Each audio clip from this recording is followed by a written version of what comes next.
The following is brought to you by the Social Suplex Podcast Network. Yo, what up? This is Rocky Asuka Romero of Chaos, and you are listening to Keeping It Strong Style, the ace of podcasts. Yo, this is Rich Latta from One Nation Radio. This is brought to you by the Social Suplex Podcast Network. We present to you the ace of podcasts, Keeping It Strong Style. Let's go. It's the ace of podcasts, Keeping It Strong Style. Covering New Japan, they ready to hold it down. Jeremy Donovan and the young boy Josh. Come and hit a job out and bury all the frauds. From the Tokyo Dome over to the G1. Social Suplex is the network where we can get it done. I'ma chill and let them have it, cause this is just an intro. Keeping the strong style, 6 stars from the get-go, boy. Yeah, from Tampa Bay to the Tokyo Dome, this is Keeping It Strong Style with your hosts, Jeremy Donovan and the young boy Joshua Smith. And thank you for listening. Welcome to Keeping It Strong Style, the ace of podcasts on the Social Suplex Podcast Network. Jeremy Donovan here with the young boy Josh Smith. On today's show, we'll review Fantastica Mania, preview New Beginning In Sapporo, and cover all latest news in the world of New Japan Pro Wrestling. Please support our show by subscribing and following the Social Suplex Podcast Network, or Keeping It Strong Style on the podcast app of your choice, and leaving a rating and review. You can also get all the network's podcasts over at socialsuplex.com. Check out our Pro Wrestling Tees store, prowrestlingtees.com/socialsuplex. That's where you can get your official Keeping It Strong Style t-shirt. If you enjoy this podcast, please consider making a one-time or monthly donation by visiting socialsuplex.com/donate and click on the donate button under the Keeping It Strong Style logo. Young boy, how you doing, man? We're not live recording this to anybody, right? No, this is still a test, and I'm glad because it looks like it's lagging a little bit. Gotta figure that out. I was gonna say, I feel like we got this down. I mean, I guess it's good. I'm not feeling my best, bro. Like, I don't know what's going on. You know, I had COVID the other week, and you know, like one day I'll feel perfectly fine, and then like a few days later, like it comes back. It's weird. That's really weird. Yeah. Kind of like super weird. Lingering effects. I don't know. Or maybe I'm just catching something else. I don't know. But yeah, I guess a young boy at 80% is still better than most podcasters at 100%. But you know, it's a good thing that we're just covering Fantastica Mania. It's not even really, you know, part of the real kayfabe, but whatever. Yeah, this is a house show, Keeping It Strong Style. Yeah, we're just here to have fun and entertain the folks, send people home happy, you know? None of this really counts towards our official records. Well, those downloads count, though, so make sure y'all are listening, downloading this, leaving us ratings and reviews. Yeah, I agree. But you can kind of hear my voice there a little bit. But yeah, man, I can't wait to see the people who can see us and to get the money from them for them to see us. So yeah, that will be hopefully probably by the end of probably the beginning of next month. I think we should be good to launch it. Just got to tweak a few more things here to make sure this stream is crystal clear and not lagging, so people at home get a nice crystal clear view of us. Well, it's not my fault because we pay for premium Spectrum internet Wi-Fi, you know, the fastest of the fast. So, I mean, you know, Spectrum's the best. They never fuck up. So, yeah, I got Frontier. Maybe I need to switch. No, Spectrum is the shits. They're the AEW of internet Wi-Fi. Oh, wow. No, I'm just playing. I know there's someone out there that pop, and then other people are like, this motherfucker. Yeah, all the anti-AW fans are like, yeah, amen. Yeah. Meanwhile, we got Raw playing over in the other room. My girlfriend's watching that. Oh, yeah? Cody and, Drew opening the show. Bro, a little off topic, but did you see that fucking show in Australia? Yeah, I've seen it's like what 2 chambers, couple matches. There's no stars. I can't believe they got Perth to pay them to come out there and give them that in a stadium, to give them that level of show. It's preposterous. Like, these are the biggest grifters there ever were. It's hilarious. That is one thing. They are very good at making money. Yeah. Unlike New Japan, unlike Bushi Road. Oh man, maybe I should have put that in the news, but yeah, those stock market prices are not looking good. Yeah, and you know what, man? I'm not even gonna. I know that I work in finance, but I'm not a market analyst. I've got probably a surface level understanding of like world economics, but far be it from me to sit here and try to profundicate about what exactly it is with, Bushi Road's business dealings and what's caused their stock to drop. But man, I was checking it this week and it looks like it's come back a little bit, but damn, they had a huge drop. Like last week where like front of the show, Dan Coffin, what's up, Dan? He sent us a screenshot and I was like, is this for 5 days or is this for 6 months? And like, I was like, there's no way that, and he's like, bro, this is like 1 day. And I was like, oh my God. Oh my God. So that's not, and you know, what's funny is like, I know on a show like this, we come on and we talk about match ratings, we talk about storylines, we talk about booking decisions and business dealings and, behind the scenes shit and what they should and shouldn't do and blah, blah, blah. And I know a lot of like New Japan fans have strong opinions about everything, but like the stuff that wrestling fans are traditionally concerned with, that they're concerned will or won't destroy a company, that's not usually traditionally the stuff that destroys company. It's shit like this. It's stuff like economic stuff from the outside that are outside of other people's controls, bad timing, where it's just like, fuck, the company is going through a really serious hardship. And like, hopefully it rebounds. I don't know exactly everything that's going on with that.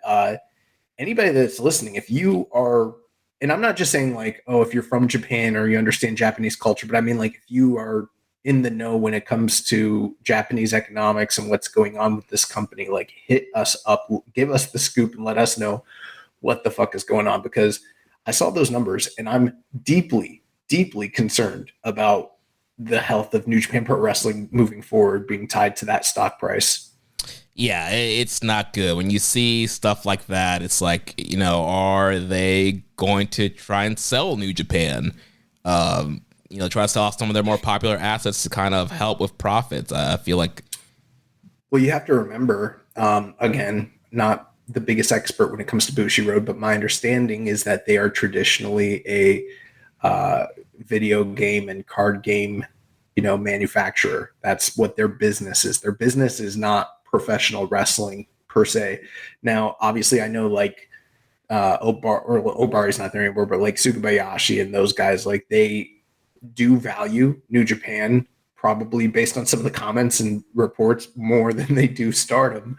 But they're pretty involved with New Japan. So I'm not going to sit here and say like, oh, New Japan's doomed or anything like that, because they do seem invested in the company. But at the end of the day, when their bread and butter is video games and card games, and this is just an additional asset, even if it is profitable, it's one of those things where when businesses start doing poorly and they have to start looking at what they own that they could potentially sell off, an asset like this is prime real estate for something like that, and I don't know, you have to wonder, companies like WWE have been wanting to get into the Japanese market for years. You wonder if that could be a possibility.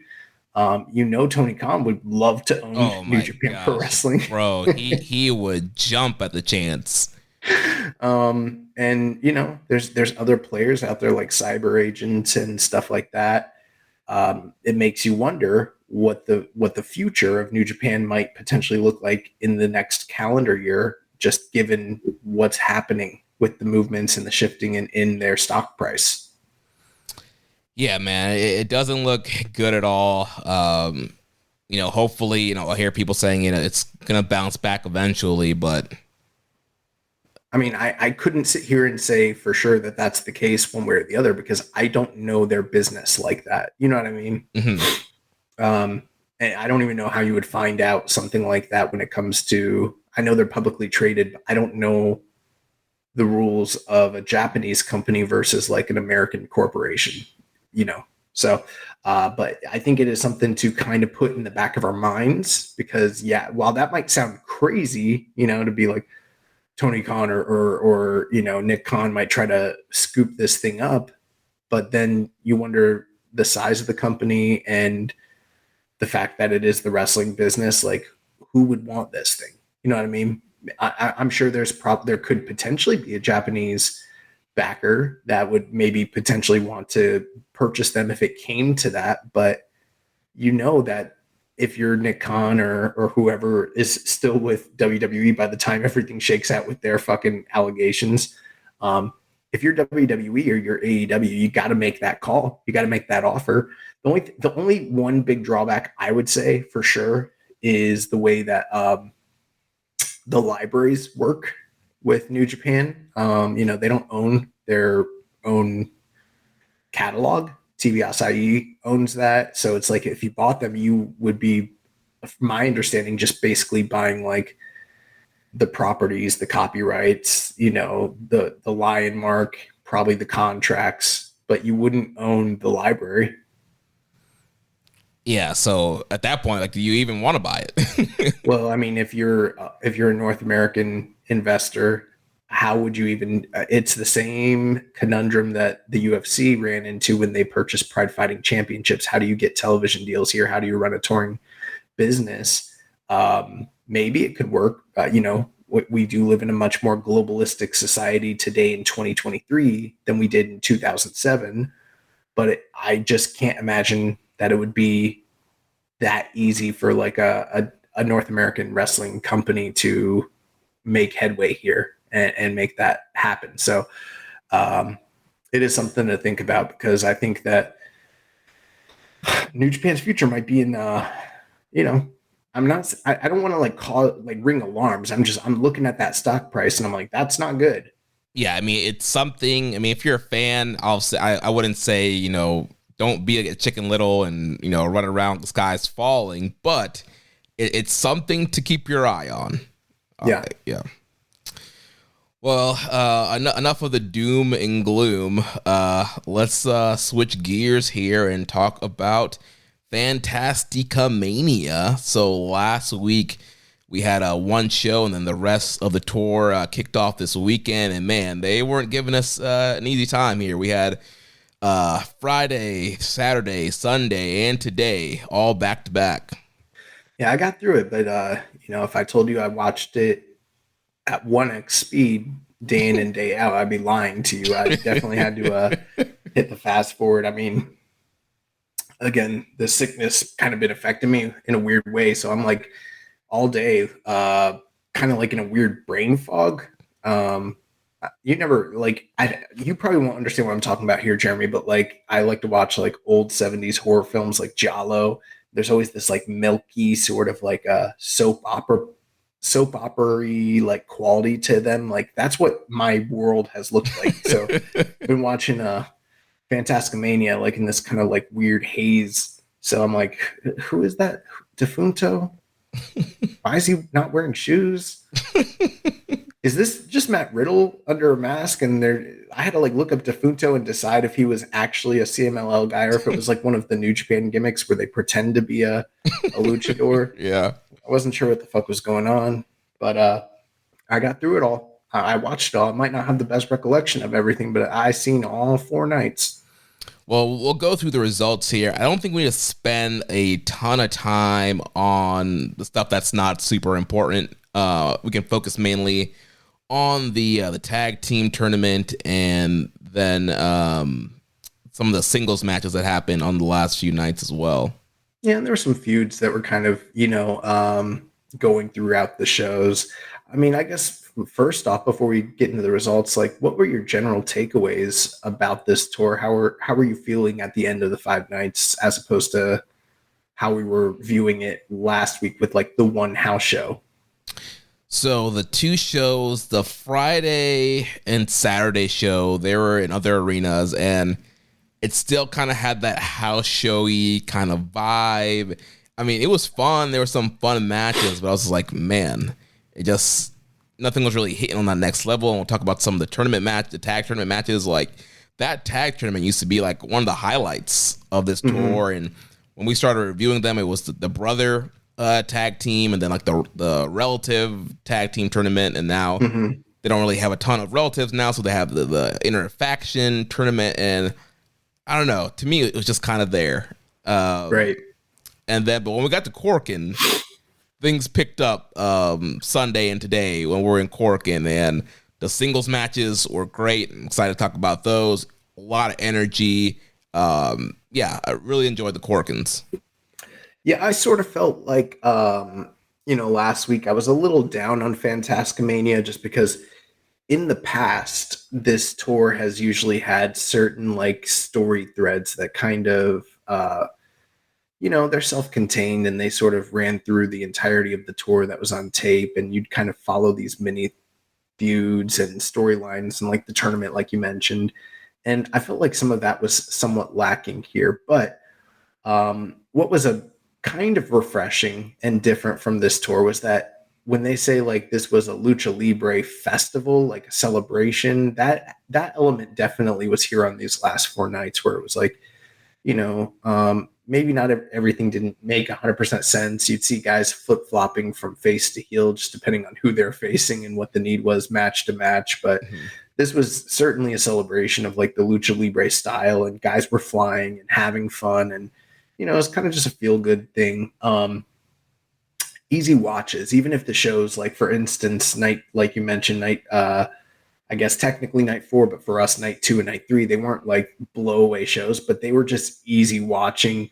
You didn't have to pay super close attention. You got some good action if you did, but it was nothing that like blew me away, but it also wasn't like a slog to get through the way that like, a bad road to show might be, you know what I mean? Yeah. So I felt like that was beneficial. But there was a part of me that was like, man, I was hoping, and there were some good feuds, and we'll get to them, but I was sort of hoping for, like, I'm used to what we've gotten in the past, where you can kind of sink your teeth a little bit more into the like story threads throughout the tour, and that wasn't quite as prevalent here. But there were some cool developments coming out of the show. I listened to all the backstage comments, and so there were some challenges and some confirmation. So there's, even if this isn't quote unquote like canon, there's still some like storyline stuff going on this tour. Yeah, definitely. Well, let's jump in. So first we had February 16th. This was in Aichi in the Nagoya Congress Center event hall. Show opened up. We had the team of Sho and Kanemaru defeating Defunto and Tiger Mask. So just kind of an opening tag match here. There wasn't really a ton of a story here at this one. Yeah, I mean, the big thing is Sho and Kanemaru just basically being despicable heels and cheating the entirety of the tour, and that was, firmly established here. Yeah, so, House of Torture here. They get the win with the ref out of position. Kanemaru hits a low blow on Tiger Mask, tugs off the mask, and Sho gets the roll-up on Tiger Mask. A lot of people stealing masks on this tour. Yeah, everybody was pulling somebody's mask off. So following that, we had Dark Panther and Super Kokeshi Machine second, defeating Francesco Akira and Okamura. And we had a question from Rambo and Slam Pig. Who could Super Kokeshi Machine second possibly be? I was wondering if there was like a first Super Kokeshi Machine, or if like they just added second, I don't know, as a gimmick. I don't know. It's kind of funny, but like, yeah, I'm not really in the mood to play the the funny game. So like, obviously this was Hanma.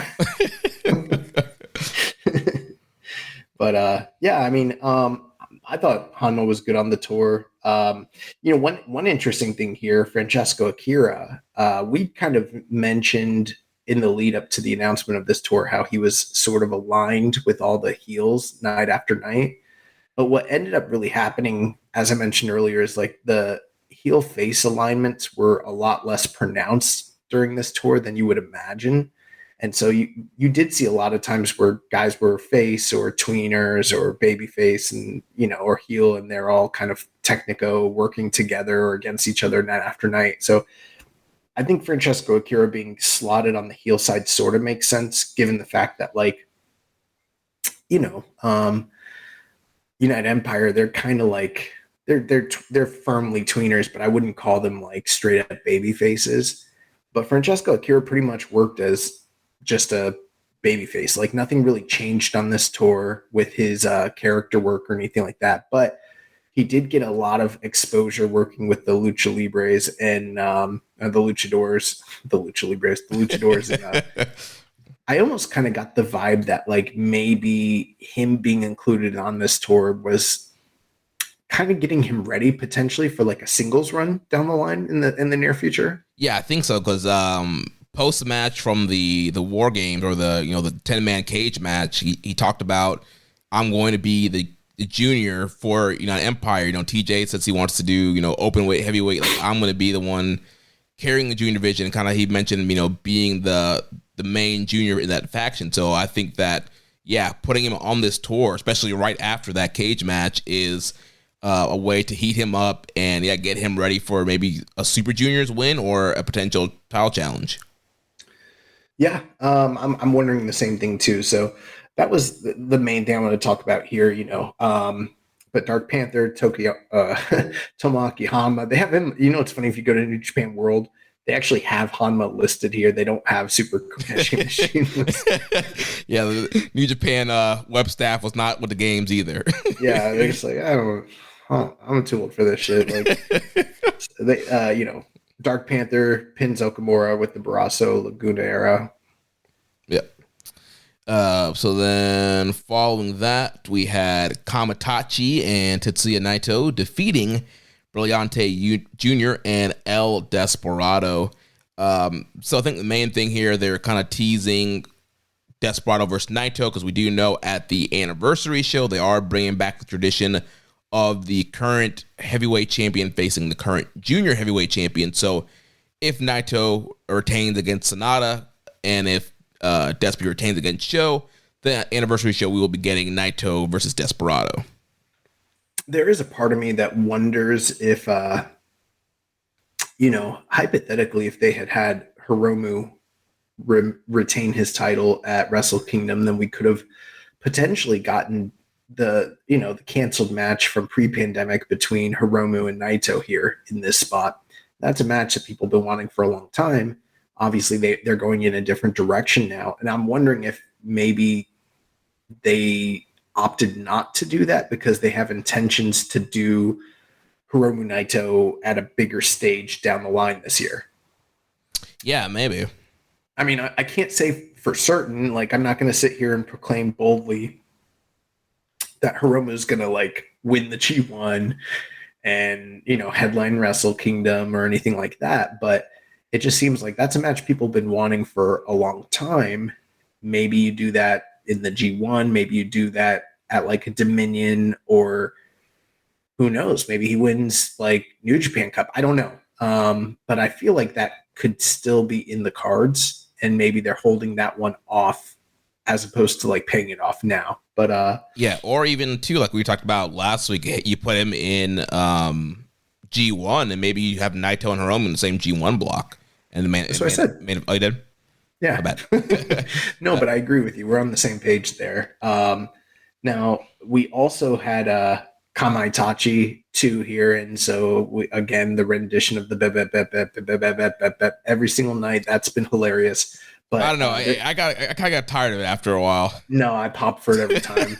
But the funny thing is, like, Hiromu, I don't know if you saw this, but Hiromu has a new gimmick where after the match, he plays the manager / agent of Kamaitachi 2. Yes, Mr. Takahashi. Mr. Takahashi, who's a different individual than Hiromu Takahashi.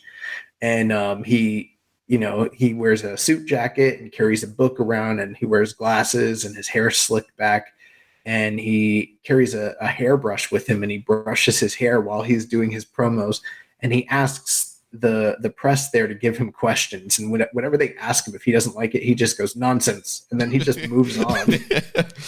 It's been hilarious. He kind of looks like a Truth Martini a little bit with that look. There's a little Truth Martini there. There's a little maybe some Don Callis, maybe some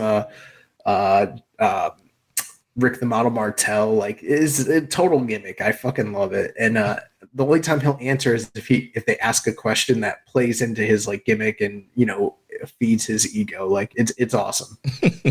And also he says stuff that's like completely like contradictory, where they'll be like, there's reports that Kamaitachi is an alien. He's like, that's nonsense. But he is otherworldly, so maybe he isn't of this planet, but he is of Japan. And like, it's like, and then he just starts contradicting himself, and then it's hilarious. Yeah. So Kamaitachi got the win here with a roll up over Brillante Jr. Another kind of story playing out with Kamaitachi is, trying to do the LIJ, fist huddle with the rest of the group. And usually it starts with the match with them. They go do it, but then they end up jumping the other team. And so kind of similar stuff we saw with Xander Khan Jr. when he wanted to be a part of LIJ, but they weren't fully ready to let him in. So then following that, we had a Revolos Increíbles 6-man tag match with Atlantis Jr., Hiroshi Tanahashi, and Yo defeating Hechicero, Musashi, and Ryusuke Taguchi. Yeah, and at this point, I'm starting to get to the point where I'm like, man, this stuff is all blending in together. Yeah, I think the main thing here is backstage comments. Hechicero, he wants a TV title match against Tanahashi, so they kind of teased them here in this matchup. Well, Tanahashi did. He came and pretty much accepted the challenge and said that they're gonna do that down the line after he defeats Matt Riddle. So who knows if it actually happens? But I feel like throughout the tour they were kind of setting up things that likely are not going to pay off in New Japan. But I'm getting the vibe that they're probably going to do another like Japanese Fantastica Mania in Arena Mexico, and they're kind of setting some of this stuff up for that. Yeah. So it was Yo here. He pulled off the mask of Taguchi, got the straight jacket choke on him, and got the submission victory for his team. Taguchi backstage after this match was hilarious because he kept putting his hands in his face and basically asking if the press were going to pixelate his face to protect his identity. And like, I don't know, I guess he just kept like moving his hands in front of his face. It was very David Lynch-esque. Like it was almost like he believed like if he didn't see us, like we wouldn't see his face, but you can clearly see his face. And he's like, you're gonna blur this out, right? You're gonna blur my face out, and like, but no one confirmed that. But he just believed that they're going to blur his face out. So yeah. The funny thing is, he has like the crappiest little face mask. It's like a mask that you would make in elementary school for like the little Mardi Gras parade kind of thing. Little like King Tut kind of mask. What's he doing? At least bring out like the mask course if you're trying to quote unquote. Taguchi during this tour, at this point, Taguchi is basically a non-factor when it comes to day in and day out New Japan. So, I mean, he's just essentially, he's been comic relief for a long time, but, there was always big match Taguchi. That's done. Like, he's basically dad status at this point, but for the juniors. But, a lot of the comedy he does usually irritates me. But on this tour with these guys, and a lot less ass play, like I kind of dug Taguchi this week. Yeah, I mean, he was fun. I'm not gonna heap praises on him, but yeah, it's better than I think what we get sometimes. It's just like, usually I'm like, I don't want to see his ass. I don't want to see like people stick their fingers up his ass. I don't want to see people ram things up his ass. Like that's my barrier. So like if they're not doing that stuff, I'm okay with it, Yeah, no red thongs. No red thong. Yeah, none of that. Like, and we didn't get any of that, so that's where I'm coming from. I'm like, I could stomach this. It's all right. So following that, we had another Relevo incredibly Have a theme song where it's like the opposite of Billy Gunn, where it's like, I'm not an ass man. He's not an ass man. Oh, he doesn't love to see him. I mean, I am, but just not when it comes to Taguchi. Another incredible rival 6-man tag here. We had Mascara Dorada, Mystico, and Templario defeating Doki, Rocky Romero, and Soberano Jr. by disqualification. So in a lot of these 6-mans, we've been seeing Mascara Dorada and Mystico team together. We kind of mentioned that last week, the kind of current ace of CMLL, Mystico, and the guy that they're pushing as their future ace in Mascara Dorada. So they've been teaming a lot in these matches. So they're teamed up here with Templario and going against the heel team of Doki, Rocky, and Soberano, which we've seen Rocky and Soberano kind of form this partnership. As we saw it on New Japan Battle in the Valley. They're kind of teaming up more together, and Soberano's been going under Rocky's wing. So all that kind of played out here in this matchup. I thought this match was awesome. There wasn't a lot that I remembered from this night in particular, but this match was right up my alley. And it makes sense because it's all the top guys that I'm fans of and that were all in the big singles matches. And they just went out there and they were just flipping, bro. Lots of dives, yes, lots of great action, high flying all over the place. This was a showcase match. And then I believe it ended when Soberano Jr. unmasked Templario here, and that's what caused the DQ. Yeah, rips off Templario's mask. Ref calls for the DQ, and they were all building a singles match between Templario and Soberano Jr.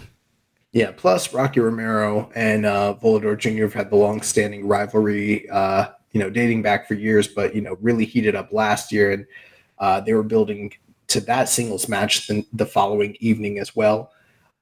Additionally, in the backstage comments, they confirmed that Doki wants to have a singles match with Mystico. Mystico heard him, came backstage, and basically confirmed that if he wants a singles match with him and possibly a title shot, that he's willing to do it. They shook hands and they agreed to it. So again, that's one of those things where it's like, I don't see Hechicero necessarily coming back for a TV title match. I don't see Mystico coming back to New Japan to defend his historic middleweight title, but I do think that they're probably going to do those matches in Mexico, most likely.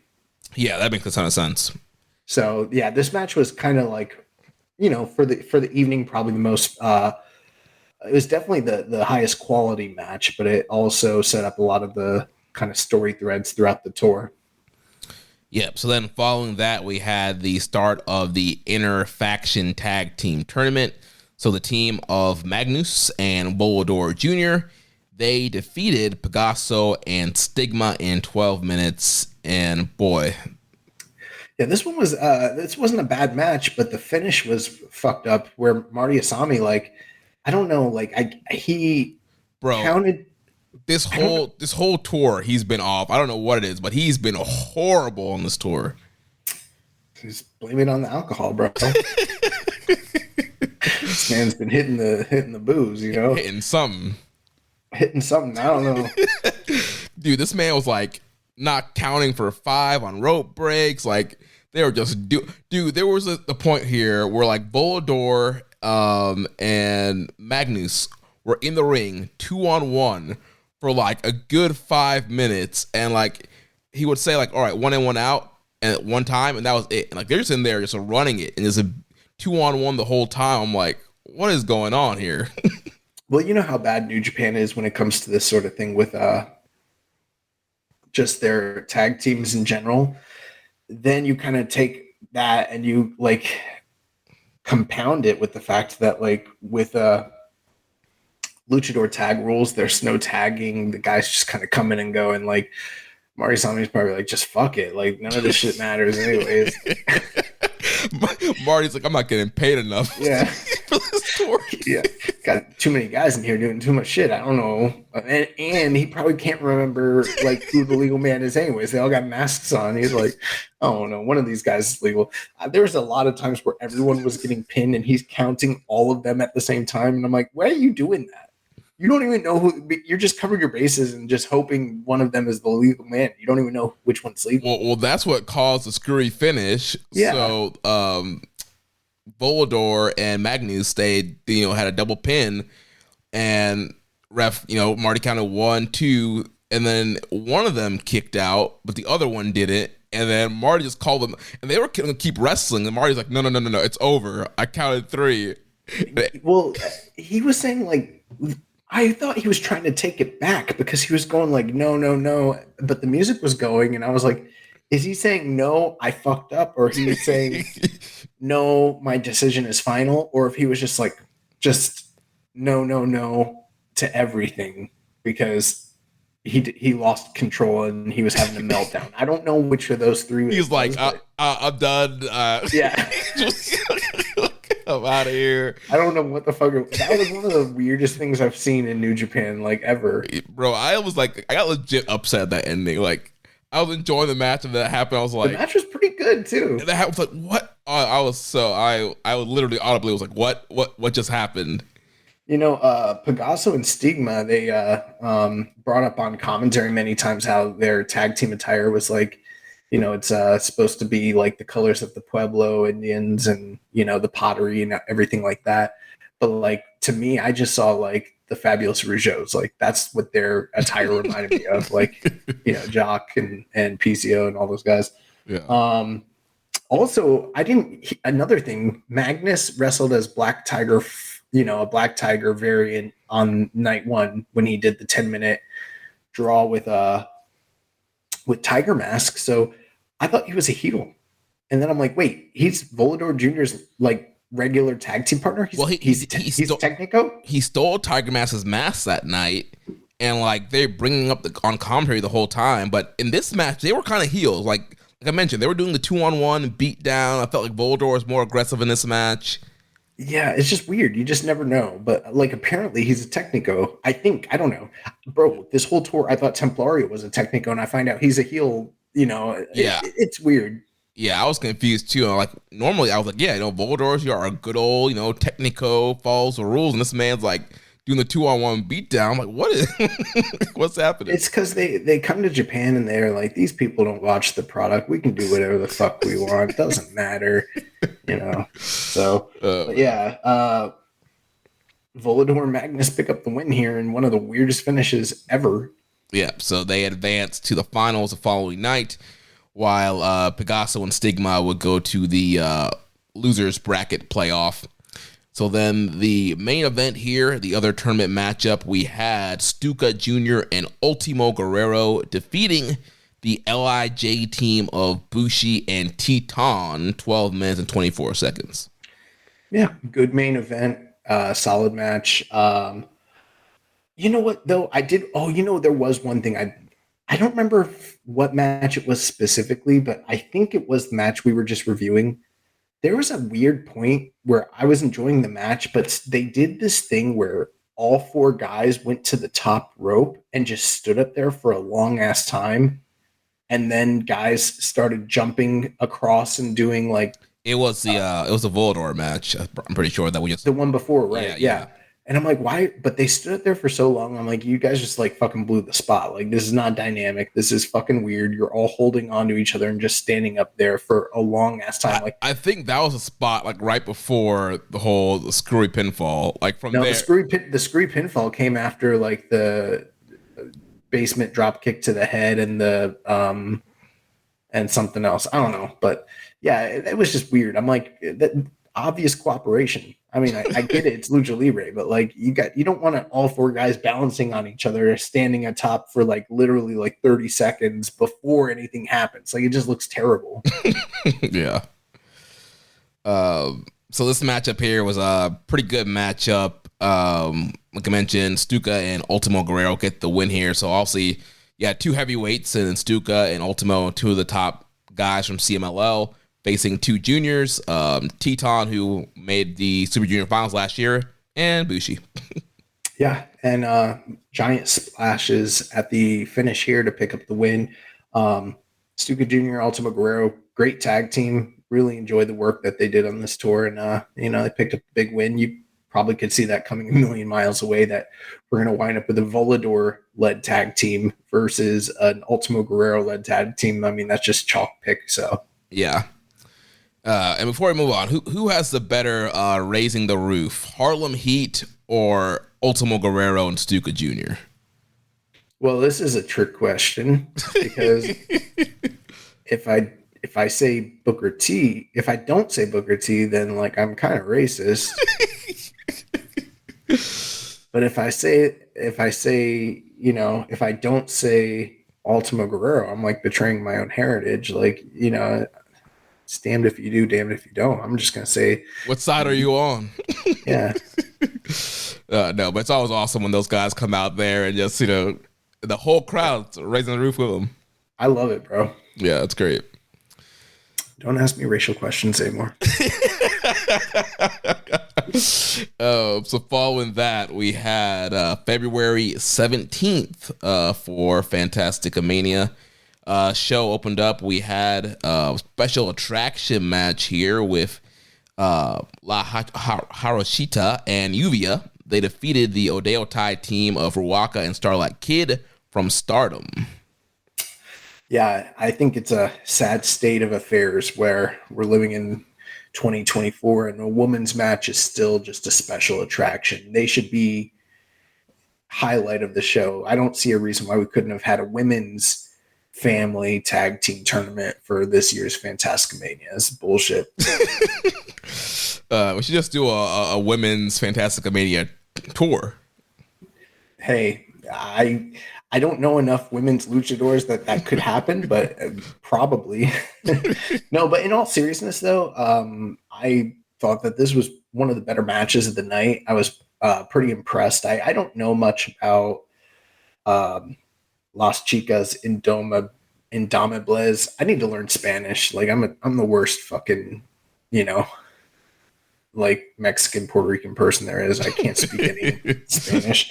I am thinking about getting what's it called? Rosetta Stone?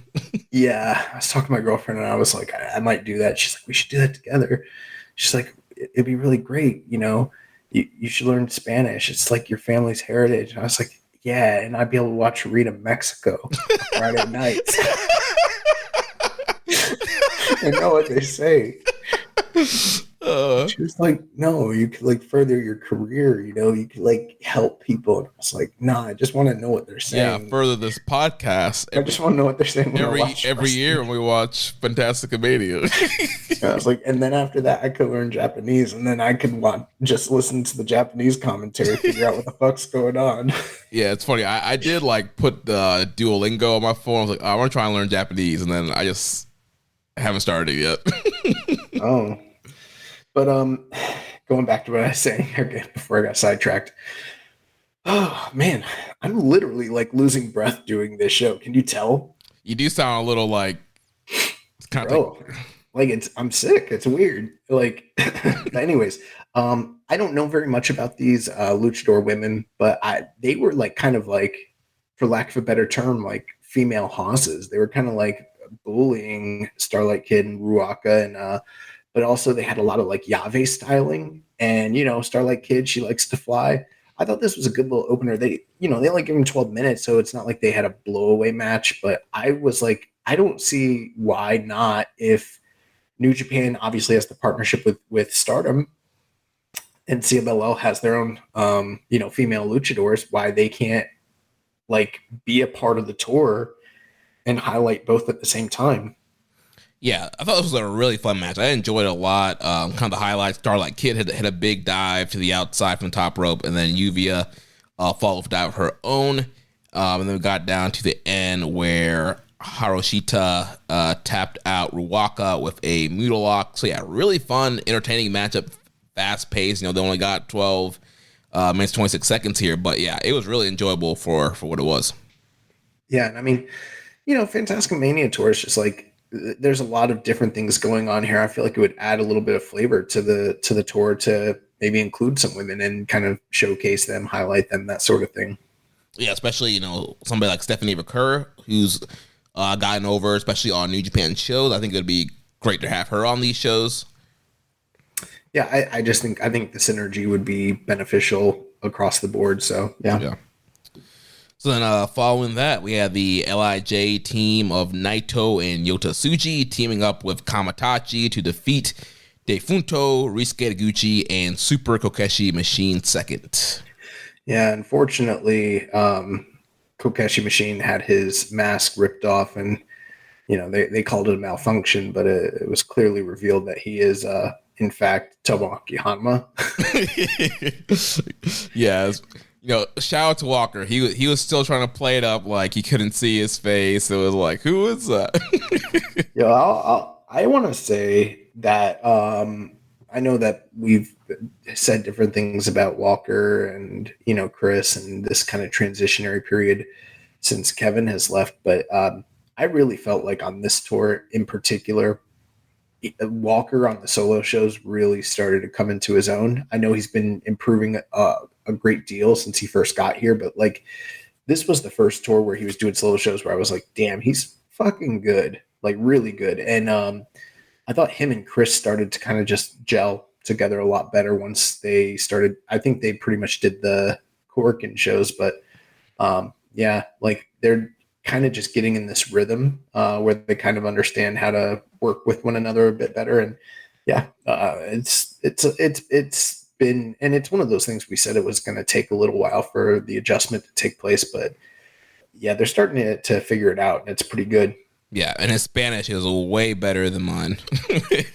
Yeah, mine too. So yeah, LIJ team get the win here. Tsuji does this like pendulum Boston Crab type maneuver on Defunto to get the submission win. Yeah, that's the move that Colt Cabana used to always use. Yeah, the Billy Goat's curse. That's what he calls it. I think I've seen people call it like the Hangman's Boston Crab or something like that. Yeah. Then following that, we had Sho and Kanemaru teaming up with Hechicero and Okamura, and they defeated Atlantis Jr., Dark Panther, Hiroshi Tanahashi, and Yo. So this was setting up the Okamura and Dark Panther singles match that would be coming up, and continuing to tease Hechicero versus Tanahashi. Yeah, I don't have much more to say than that. Yeah. House of Torture, it was fine what it was. Hechicero tied up Panther in a really cool submission, dude. That submission finish is the only thing, the takeaway I had, where it was, I don't even know, it was almost kind of like a Koji clutch, but sort of like a reverse arm triangle choke. Like I don't know what you call it. Whatever it was, yeah, it was nasty. So yeah, they get the win there. So then following that, we had Brillante Jr. and Soberano Jr. defeating Doki and Templario by disqualification, 8 minutes and 40 seconds. Yeah, so on this night, Templario was much more the Rudo versus Soberano Jr. out for revenge. He had his mask stolen the night before, so he returned the favor. He stole Soberano Jr.'s mask. Lots of just crazy heat for this one. Brillante Jr. and Doki were trying to break it up. Those guys were getting punched out. The Young Lions were in there. They were getting beat up, and they just brawled like all the way to the back. And this was a great setup for the match, the singles match that they had the following night in Korakuen Hall. Yeah, really great build to that match. Also, I thought Brillante looked good in this match too. They mentioned on commentary that he is the nephew of Andrade La Sombra, and this was the mask that Andrade had before he was La Sombra. He was Brillante Jr., so mask kind of being passed down to the nephew here, and he looked pretty good here too. Yeah. So then following that, we had Francesco Akira, Mascara Dorada, and Mystico defeating El Desperado, Rocky Romero, and Tiger Mask, 10 minutes and 44 seconds. I loved the post-match comments for this one because you had Rocky and Desperado in the back, and Rocky's like, I don't know what happened. I don't know. We lost. How did we lose? I thought we had great communication. And Desperado's like, I agree. We're a great team. And he's like, it was that Tiger Mask. He sucks. He's why we lost. And like Desperado's like, yeah, I was totally Tiger Mask. And then he was like, you and me, 100% communication, same page. He's like, Tiger Mask, 0% communication, loser. And he was like, yeah, he sucks. And they just like completely just buried Tiger Mask. Like, he was 100% the reason they lost. Well, I mean, he was. They had a back and forth roll-up section here between Tiger Mask and Akira. Akira got the better of Tiger Mask, held him down, and got the win here for the team. Yeah, and I also thought that this was one of the better multi-man tag matches of the tour. Yeah. So then following that, we had the third place match in the Interfaction Tag Team Tournament. So the LIJ team of Bushi and Teton, they defeated Pegaso and Stigma 8 minutes and 35 seconds. This match was fine, is on the short side. Two teams battling it out so that they don't come in dead last. That's pretty much the most you could say about this one. Yeah, Teton hits his Immortal double stomp onto Pegaso's back after Bushi did the MX, and they get the win here. So yeah, fun little matchup. Thought Teton looked pretty good here. So yeah, they get in third place. Then the finals of the tournament, we had the team of Stuka Jr. and Ultimo Guerrero. They defeated Magnus and Volador Jr. 11 minutes and 51 seconds. And, in the past, this tournament, I guess, like when it first was happening, it kind of felt like a fresh new concept for the tour. And then after a little bit, there was a little bit of prestige. But, like you said, it moved from being like a brothers tournament to like a family member tournament to like now it's just dudes in a faction. And they don't win anything. They don't even bring out like flowers. They don't bring a trophy out. I feel like they used to bring out a trophy. I think it should be like a check. Like it used to be they don't get anything. So it's like it's kind of a waste of everyone's time. And these guys aren't wrestling this tournament in a way to where it really feels like it matters anyways either. So, this match was fine. It was pretty good. I don't have much more to say. I wouldn't rank it as something you need to go back and watch if you missed it, honestly. Yeah, towards the end here, Ultimo Guerrero hits I think he calls it the Ultimo Special, which is like a top rope reverse suplex on Magnus, and gets the win. Yeah, competitive match, good action. This was a good like house show tag match. Yeah, and kind of a expected win here for Ultimo Guerrero and Stuka Jr. So then that takes us to Cork and Hall now for the February 18th. For the real shows. Yeah, those should have been like Road to Fantastica Mania, and this should have been Fantastica Mania. So we had February 18th, Cork and Hall show opened up. We had the team of Tanahashi, Pegaso, and Ryusuke Taguchi defeating Super Kokeshi Machine Second, Tiger Mask, and Yo.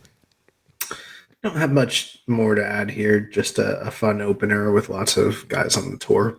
Yeah, Tanahashi rolled up Hanma here to get the win for the team. Then following that, we had the LIJ team Bushi, Naito, and Tsuji teaming up with Kamatachi to defeat Sho, Kanemaru, Yujiro, and Magnus. One thing in the post-match comments on this tour, I don't know if it was on this night or what night in particular, but Sho appeared to have confirmed that he is accepting the stipulation that was presented to him by Desperado for their upcoming IWGP Junior title match, where if he loses to Desperado, he will have to leave House of Torture and join Strong Style. There was also another thing before I forget, on the tour previously, Sho had stolen the junior title from Desperado, and he kind of just carried it all throughout the tour. And like Despy wasn't trying to get that shit back. Like, I don't know. Like House of Torture just steals belts, and then the dudes that get the belt stolen just let them hold on to it. They don't try to get it back from them. It's weird. It's like, we know we're going to win, so we'll just get it back when we win. there was also since we're on the subject of Desperado, I think Starlight Kid had mentioned wanting to further her partnership with Desperado in the future. And, I saw one translation that kind of mentioned strong style. I don't know exactly the full extent of that, but yeah. Yeah. So here, once again, Tsuji gets a submission win with that pendulum Boston Crab on Magnus, and House of Torture kind of abandoned Magnus here, leaving him on to fight LJ by himself, allowing Tsuji to get submission victory here.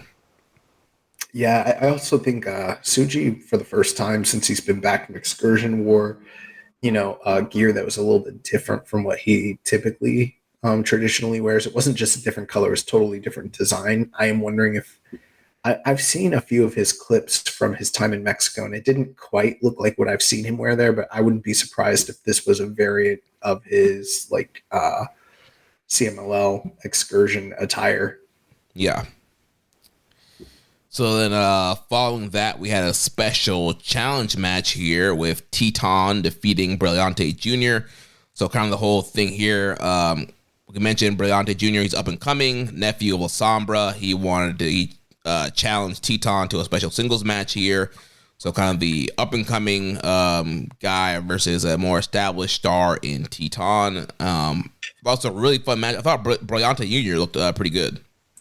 Yeah, this is a good showcase match for him, give him some exposure and experience. And, Teton is probably one of the premier guys from CMLL that actually works, a little bit more predominantly on the New Japan roster as well. And he is one of the top guys in CMLL at this time. So it's not a surprise that he picked up the win here, but good up-and-coming showcase match for Brilliante Jr. and Teton picks up the win.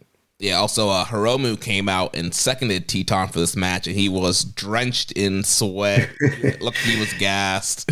and yeah, what's funny about that was Kamaitachi had wrestled the match previously. We hadn't seen Hiromu Takahashi on the entirety of the tour, but suddenly comes out to second Teton, and obviously he had to do a quick wardrobe change. Yeah, and also, I mean, he's been working in that full bodysuit, so you have to imagine how hot that probably is. Yeah, but Brilliante did a lot of cool stuff here. Here versus Teton's Tornado DDT with a cartwheel. Did a really cool tope tornillo, running set out powerbomb. He went for the La Sombra split like a moonsault for near fall, but then eventually Teton came back, hits the double stomp, and then does the his immortal Mutal lock and tapped out Brilliante to get the win. So then following that, we had the Black Cat Memorial match. Was it this matchup or was it the following match? No, it's this match. So Atlantis Jr., Dark Panther, and Musashi. No, it was not this match. No, I think it was the next night, right? Yeah, I believe so. I'm pretty sure. Yeah, it was the next night because what's his face was in that match. Tanahashi was in that match, right? Or yeah, did we already review it?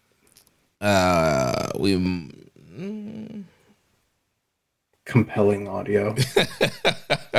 Man, there's a lot of stuff to keep up here with this tour. Yeah, if this had been spaced out just a smidge. The fifth match was the Black Cat Memorial match was Desperado, Stigma, Mascara Dorada, Mystico versus Ultimo Guerrero, Stuka Jr., Francesco, Akira, and Defunto. Okay, so we're almost there. So, yeah, the fourth match was Atlantis, Dark Panther, Musashi, defeating Doki, Hechicero, and Okamura. So, once again, this was kind of continuing to preview Dark Panther and Okamura. And also provide a preview for Atlantis Jr. and Hechicero the following evening. Yeah, so Dark Panther tied up Okamura, got him to tap out to get the win here. So then following that, then we had the Black Cat Memorial match with El Desperado, Mascara Dorada, Mystico, and Stigma, defeating Stuka Jr., Ultimo Guerrero, Defunto, and Francesco Akira. Yeah, they do this match every year as sort of like a memorial to Black Cat, who was a liaison between New Japan and the Mexico offices. And I thought this was one of the better Black Cat memorial matches that I could recall. Lots of high flying, very fast paced action. All these guys are working really, really hard here. Yeah, really fun match. This was a really high-paced matchup here. Stigma ends up hitting a pile driver on Defunto to get the win. And yeah, really fun stuff. Then following that, we had semi-main event of the night. Soberano Jr. defeats Templario 18 minutes and 40 seconds. Yeah, they did a great job on commentary here, kind of talking about the ongoing feud that these two guys have had with one another throughout their careers and what their, career records look like and what their recent, victories were against one another. So a lot of homework being done there. I don't know if that came from Chris or if that was more of like a Lucha Blog thing, but kind of setting the stage. And this match just ruled. Easily the match of the tour. Yeah, this match was so awesome. I mean, from the opening of the match, Soberano hits a big Fosbury flop towards the beginning, and then this top rope corkscrew press. Templario comes back with springboard drop kick. They were just doing a lot of really cool stuff. One of the crazier spots was Soberano doing the dude buster onto the apron, and they ricocheted off the apron onto the floor. So yeah, that was crazy. He inadvertently did like a double dude buster apron to the floor, which is nuts. This was just really, really, really high level lucha libre, but done almost effortlessly, like flawlessly in most cases. And these guys really impressed me. Typically, you get some really good singles matches at the tail end of the Fantastica Mania tour, but this one kind of stood out to me as being one of the higher end ones that I've seen in quite a while. And I don't know what category these guys fit into, but I am going to kind of assume right now that they're probably on that threshold for junior. So I'm wondering if they are, if this match is potentially a junior match of the year contender come award season.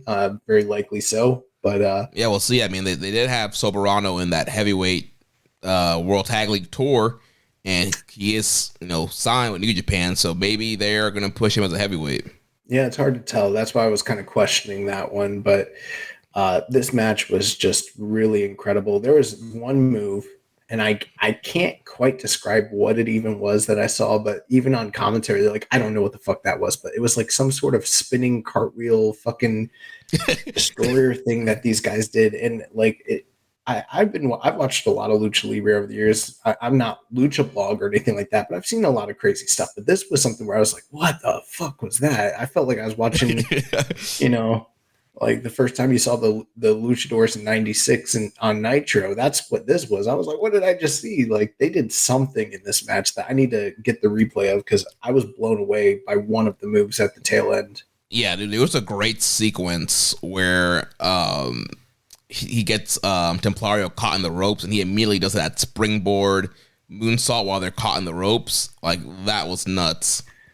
They did some crazy stuff, and they just flowed. Like, it was really, like, when people say Lucha Libre is like a beautiful kind of art, that's what this match was. And, there's a lot of grit, a lot of, good strikes and exchanges, a lot of great near falls. Like, this kind of epitomized like what a really good third fall of like a Lucha Libre title match usually feels like. And yeah, this was the standout, and the match following it was no slouch either, but this was the highlight of the tour. Yeah, Soberano hit a big jumping knee followed by two set out pile drivers to get the win over Templario. We had a question here from Discord Daddy. It says, Buenas noches, senores. What tours do you expect to see Soberano on this year? And will he align with a faction?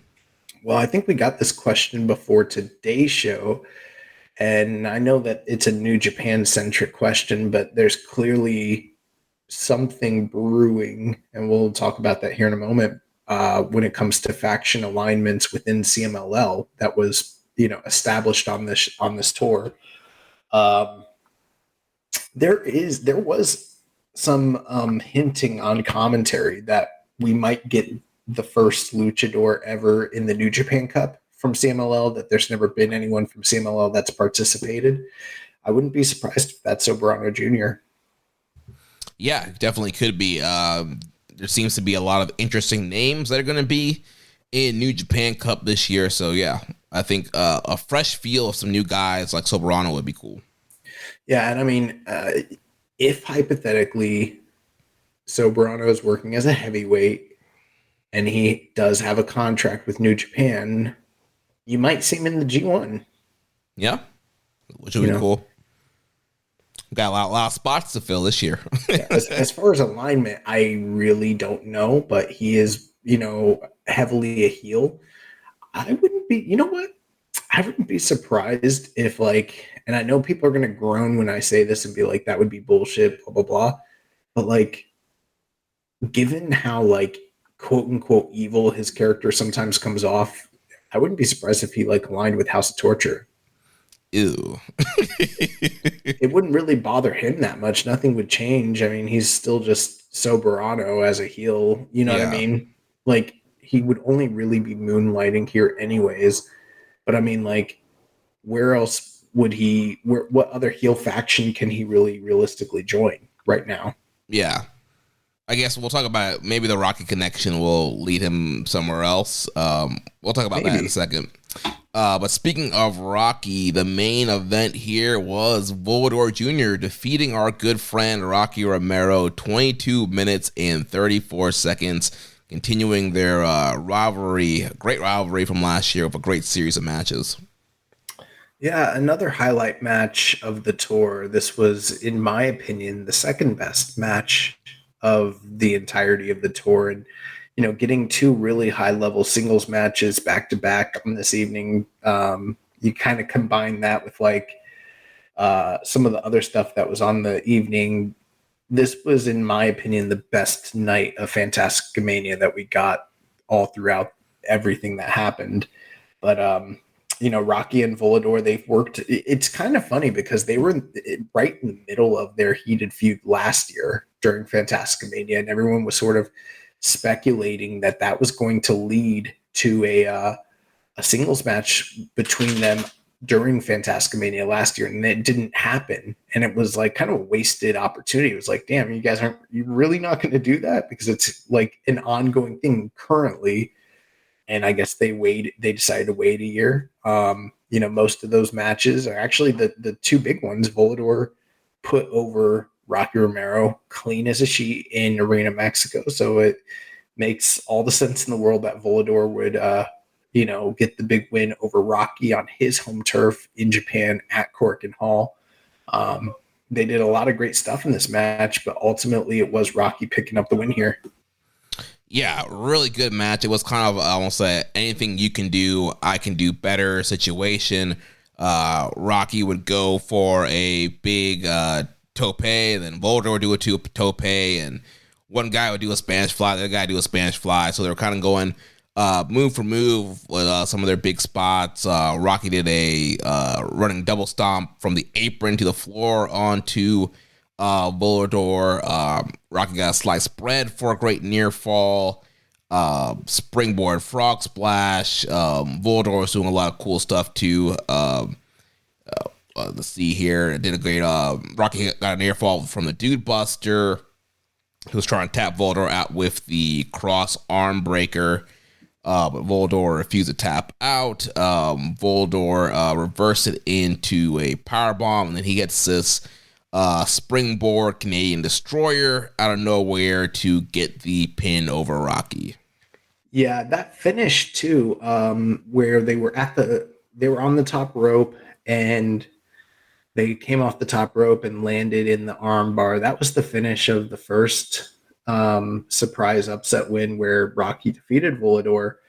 And that was a huge callback to that moment. But this time he wasn't able to get the victory over Volador. And very shortly after that, Volador hit him with that destroyer. But what was unique about this one was it was a rebounding destroyer after he hit the second rope and like turned back, like he rebounded off the, jumped on the second rope, turned around and hit a destroyer, like really slick, really awesome finish. And picked up the win there. So kind of putting the stamp on the rivalry between those two guys for the time being. Yeah, post-match celebration, Volador brought his son out there. I think his like 10-year-old son, and said that he wanted him to go to the Noge Dojo. I think there was a lot of mistranslations here. A lot of people thought that his son was going to go to the Noge Dojo like right now as a 10-year-old. No, I listened to the post-match, and he basically was saying, like, he's his legacy, and in the future when he's of age, he expects him to come to Japan the same way that he's been to Japan. I don't even think he was saying specifically to come work in their dojo, but well, a lot of people I saw were like totally mistranslating on Twitter. They're like, "Oh yeah, Voldor's son's gonna start training at 10 years old and in a dojo." I was like, that's not what he said. I mean, I could be incorrect. It wouldn't be the first time I said something wrong on this show, but no, because Chris Charlton corrected it on the next night. He's like, "Yeah, this is what Voldor actually said." Yeah, I was gonna say, like, when I listened to the post match promo, and that's not what they were saying that he said. So yeah. Good night there, and then we followed up here with the final night of the tour, also in Korakuen Hall. February 19th, showing up, we had Brilliante Jr., Taguchi, and defeating Bagasso, Stigma, and Akira. Just kind of a fun opening matchup here with Brilliante hitting the split-legged moonsault to get the pin here. Yeah, and that's one of the finishes that La Sombra used to do in his younger days as well. So very much like a nod to his uncle. And, he kind of picked up the big win there. So, a special moment for him. Yeah. Then we had LIJ, Bushi, Naito, and Teton teaming with Kamatachi. They defeated Sho, Kanemaru, Defunto, and Magnus. So after LIJ got the win, there was a little angle here where Sho and Kanemaru were being down. Defunto and Magnus, they came back and got the better of them and cleared the ring of House of Torture, getting a little revenge from when they left Magnus all by himself. Yeah, and you have to wonder if this is the last we're going to see of Kamaitachi, or if he's just an enigma that's going to, fade away into the ether. You have that man work Super Juniors twice. So then following that, we had Okamura defeating Dark Panther 9 minutes and 13 seconds. Like we mentioned, so one of the matches that we're building throughout this tour all led to this big singles match here. Dark Panther had got the submission victory over Okamura in that preview match the night before. So Okamura was able to come back here and get the win over Dark Panther. First big win for Okamura in singles action in Japan in many years. So I guess kind of good for him. There was some intergender violence with Mima Shimoda, which is to be expected on this tour, believe it or not. It happens almost every year, but I'm sure there's probably some people seeing that, sort of clutching their pearls, being like aghast at it, which, you got to wonder in 2024 if that's the kind of heat they should be going after. But, it is a Lucha Libre show, and this is the kind of thing they do over in Mexico. So giving them the authentic experience. Yeah, Mima came up there at one point. Yeah, Dark Panther hit her. He had like a big suplex, right? Yeah. Got her out of the ring, and then Okamura went for a roll-up. Panther kicked out, and then Okamura hit a running stunner and got the win. So then following that, we had another singles matchup with Atlantis Jr. defeating Hechicero 12 minutes and 42 seconds. Very good match. Considering the level of these two guys, you kind of know that they could have a better match, but given the time that was given to them, I thought they had a good storytelling match. Hechicero was attacking the knee of Atlantis Jr. all throughout, going as far as to even rip his tights and expose the knee. And I'm kind of a mark for that sort of thing. I like when, people like get their masks ripped or get their attires ripped to kind of show. I mean, it doesn't do anything, but I don't know. I just like it. But Hechicero was attacking the knee, kind of softening him up for an inevitable submission attempt, obviously. But ultimately, Atlantis Jr. was able to fight through that, and even kind of at one point he ripped the tights even further and pulled down his knee guards to even expose the knee further, and he used it as a knee strike, even though it caused him immense pain, and hit 2 huge splashes on Hechicero, further damaging the knee, but we're able to secure victory for him. So he picks up the win, just no surprise, because Atlantis Jr. is one of the preeminent stars of CMLL at this current time. But Hechicero's profile has definitely risen in recent days, especially with the match with Bryan Danielson and him calling out Tanahashi. He's got a potential date down the line with Zack Sabre Jr. being, he definitely feels like he's in a higher profile spot right now than he did last year on this tour. Yeah, there was also a great match he had on the Rev Pro Fantastica Mania tour with Michael Oku. So yeah, he's been having some high profile matches across the world and kind of really displaying that technical style that he has. And yeah, he's great. Looking forward to seeing some of these other matches they're teasing, the Tanahashi match, the Sabre match. But yeah, Atlantis Jr. picked up the win. Yeah, doing the D'Lo Brown style frog splash to the back, then to the front, and gets the pinfall win. Then moving on, we got Desperado, Musashi, Templario, and Volador Jr. They defeated Tanahashi, Rocky Romero, Soberano Jr., and Tiger Mask. Here's the weird thing to me. If Tiger Mask was going to eat all of these pinfalls, why couldn't he just lose the Lightning match on night 1 against Magnus? He's like, nah, this is the one match. That's one step too far. I'm not losing a singles match. Like, I'll lose in these multi-man, but if it's a singles match, nah, I gotta win. I just don't get it. He's losing every other night. Why did he go to a time limit draw? Weird. Man. Yeah, another fun matchup here. Kind of continuing the Templario and Soberano story, the Volador and Rocky. So towards the end here, Soberano hit the Fosbury flop on Templario. Desperado hooked up Tiger Mask and pinned him with his, I forget what he calls that quick pin, but it's kind of like a mousetrap kind of El Esclero. Yep, that's what it was. And so he pins Tiger Mask, gets a win. Then post-match, Rocky grabs the mic and he puts over Soberano and Templario from the match they had the previous night and says that time for fighting each other is over.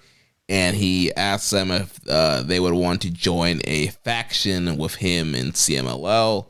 And they shook hands and agreed. So Soberano and Templario are now part of some new faction that Rocky is starting in CMLL. Well, that's a smart way to go about it because he already had the run with the title. He already lost the title. He lost the rematch. That like main event level title run is kind of done. So, but clearly they've had a lot of success with Rocky in Mexico. They want to keep using him. So the next step would be a natural progression like this, starting a faction. And that's going to probably provide title like tag team or trios, title opportunities, feuds, just other things that they could be doing. So I think that's a smart way to go about things. And, Soberano Jr. being one of the guys that could potentially work in New Japan based on his like dual contract, or at least reportedly, being in a faction with Rocky also makes sense for when he comes to Japan. But, we don't know the state of Chaos. We don't know what's going on with those guys. So it's going to be interesting to see how that all plays out. Yeah, I'm wondering if you could kind of make Chaos more of a spin of whatever Rocky does in CMLL, or maybe you kind of add Soberano into Chaos and we get that weird dynamic of kind of like the Jay White and Chaos dynamic where you have this heel and this babyface group, and maybe that causes issues and starts some feuds there. I don't even know if Chaos is going to exist after this next month is over. I don't know that they put out them blue and pink shirts. They're those are the jankiest shirts. I've over the years I've really ragged on AEW for putting out a lot of shitty designs for t-shirts, and rightfully so. Lately, though, ever since they got rid of Miss Massey, the shirts have gotten better. I'm not gonna lie. But for all that shit I've talked, we have no room to really criticize, because New Japan consistently puts out shitty t-shirt designs all the time. It's very rare that I see a shirt that's from New Japan where I'm like, yeah, I'd wear that. Yeah. And none are worse than Chaos. Like, Chaos just always has the junkiest, jankiest shit. Even their towels, like that purple, I think the purple and green looking towel, like there's like almost nothing that they've ever put out that I would even consider wearing. Yeah. Well, moving on to the semi-main event here, singles action. Mystico defeats Ultimo Guerrero, 13 minutes and 34 seconds. So history here, Mystico is 19-4 in the 23 prior matches against Ultimo Guerrero. Ultimo saying that he's surprised that he got the semi-main event spot, considering he's lost to Mystico so many times. And also he kind of had a quiet 2023. So this was kind of a way to get him back in the spotlight here and a chance to try to finally get a win over Mystico. Yeah, I haven't seen. I don't know why. I'm literally having brain fog. I was going to say I haven't seen this match, but I did see this match. What I was going to say, though, is that I thought that the top two matches on night 2 were good, but nowhere near the caliber of matches the night prior. Mystico and Ultimo Guerrero was a fitting final match. We've seen them in the main event of Fantastica Mania before, and given both of their kind of like legendary status within the company, it makes sense that they would be at the top on a night like this for this company. I thought it was good. Ultimately, Ultimo Guerrero, he hit his reverse suplex off the top rope, got the near fall. Everyone kind of thought that maybe he'd beat Mystico there, and then very shortly, Mystico hit the La Mystica for the tap out finish. But we kind of talked recently about the feud between Okada and Tanahashi and like them playing the hits and what that looks like. This is very similar. If you've ever seen a Mystico Ultimo Guerrero match, if you could imagine in 2024 what them playing the hits looks like, it's pretty much this match. I mean, especially in 13 minutes, this is exactly what you would have wanted and kind of expected, and it was pretty good. Nothing that blew me away, but it was good for what it was. Yeah, I really enjoyed the matchup. Since Mystico's come back to Mexico, I feel like he's. You mean to CMLL? Yeah, he's really kind of picked back up, kind of where he left off before going to WWE, and I think he's been on an incredible role. And yeah, him here with Ultimo, you mentioned such history here, 20-something matches, and yeah, they kind of did the greatest hits here, and I really enjoyed the match. I haven't really seen a ton of these guys mix it up before, and so yeah, this was a really fun matchup here. Like you mentioned, Mystico gets the win with La Mystica, and Ultimo Guerrero falls even more behind in the rivalry against Mystico. So then the main event of the evening, we had Mascara Dorada defeating Stuka Jr., 17 minutes and 13 seconds. And like we mentioned last week, this was kind of a big spot for Mascara Dorada because he is the guy that they're pushing, the next ace up on deck. And so they gave him the big main event of the Fantastica Mania tour, which normally you would see a guy like a Mystico in the main event of a tour like this. But yeah, slotting Mystico back in the semi-main event, having Mascara Dorada here in the main event. And I really enjoyed this matchup as well. Yeah, I thought it was good. I was a little surprised given the fact that they had Stuka Jr., someone who, when called upon to go, can still go, but isn't necessarily like a main eventer for the company. But when you think about somebody that's an incredible base that's not Ultimo Guerrero, then that's kind of Stuka. So it made sense why they put him in this position with Mascara Dorada. And we've talked in the past about how dynamic Mascara Dorada is, but also how inconsistent he can be with him sort of being a bit botchy at times. And that was nowhere to be seen in this match. I mean, he was on and just really dynamic, hitting a lot of incredible high flying stuff all throughout the night. And then, Stuka slowed it down, got the heat. I thought they had a great match, and this was also probably the most physical and violent of all the singles matches on the tour. They definitely gave them the time to really work, and it wasn't so much like I mentioned earlier how a lot of what we saw on this show or on the tour was like showcasey and sort of like a festival celebrating lucha libre, but this was the one match that sort of had some oomph to it where the guys were really hitting each other and kind of going the extra mile. Stuka ripped the mask of Mascara Dorada, getting the heat from that. And this, I wouldn't quite call it like, say, like a mask versus mask match. It wasn't quite that level of heat, but it was it was a lot more hard hitting than anything else that we'd seen on the tour. And ultimately, Mascara Dorada was able to put him away with the 450 splash, and kind of came out shooting star. Oh, my bad. Yeah, he does both of those. Yeah, he hit him with the shooting star. He did do a 450 that got a near fall, but yeah, eventually he got the hit the shooting star to get the win. Yep, he hit the shooting star, got the pick up the win here over Stuka Jr. And they're kind of telling us that he is the future ace of the company. I don't know if that will actually come to pass, but right now that seems to be the plan for them. Yeah, really enjoyed the matchup. Like you mentioned, more violent here. Stuka Jr. at one point, he put Mascara Dorada through a table. He did like a press slam, they were in the crowd on the bleachers, and he pressed them from the bleachers onto this table. That was awesome. Stuka Jr., he does this cool, like, straight up, like, he, like, straightens his body out. It's like this crazy, like, missile dive. That was dope. There's a spot at the very beginning where Mascara Dorada goes for a big dive, but Stuka moves and hits Young Lions. And so, yeah, they were doing a lot of crazy dives, very hard hitting.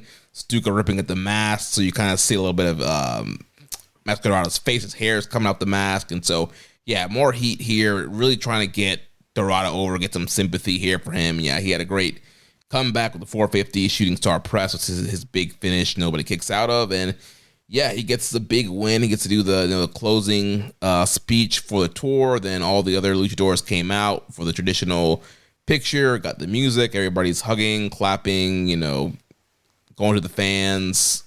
Nice ending of Fantastica Mania. Yeah. I noticed that they didn't let Mystico be the main guy kissing all the babies and standing out there forever. But yeah, a good send off. I'll be sure to check out the post match comments tomorrow when they drop. I don't know if it's going to have any effect on anything that we're seeing from today, but you never know. Maybe there's some storyline development. So yeah. Well, that's going to wrap up our review of Fantastica Mania 2024, and now we're going to jump into previewing New Beginning in Sapporo this coming up weekend, Friday and Saturday, 2 nights of action, lots of title matches, lots of heated feuds here. So all this is happening in the Hokkaido Prefectural Sports Center. So night 1, Friday, February 23rd, show will kick off with a pre-show Frontier Zone tag match with Tomooma and Toriano taking on Sho Maketo and Tomioka Hanma. So this Frontier Zone that we've been seeing on some of these big shows. I don't know Tomoya, but we'll see. I don't know. It's a Frontier Zone match. I don't give a fuck about those really. Yeah. Then following that, then we will have Blue Justice, Yuji Nagata, taking on the frontman, Zack Sabre Jr.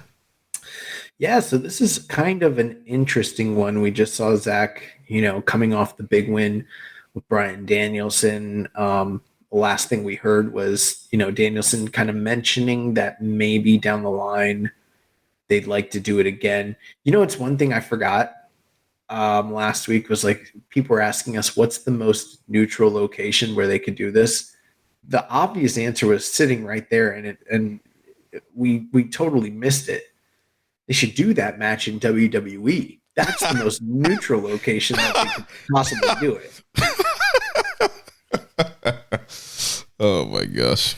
And, they do have a gimmick for that style of match. They could do it in the underground. The Raw Underground. Yeah, why not? But yeah, it's interesting. We got Zack Sabre Jr. going up against Yuji Nagata. Yuji Nagata, another recent opponent of Bryan Danielson's, and I'm wondering if this is in any way related to a continuation of that feud, or if this is unrelated and it's just Zack, not having really a spot on the show, but being poised for a push here in the near future. So they're giving him one of the dads to have a competitive match to kind of juice him up before whatever's next. Maybe there's an angle down the line setting up Zack as a near title challenger. Or maybe this is a precursor to New Japan Cup. I don't know. Yeah, I definitely feel they're heating Zack up for something, especially following up that big win over Bryan Danielson. So yeah, it seems like maybe also New Japan Cup's on the horizon. Maybe he's going to be Zacky 3 Cups, win that tournament again.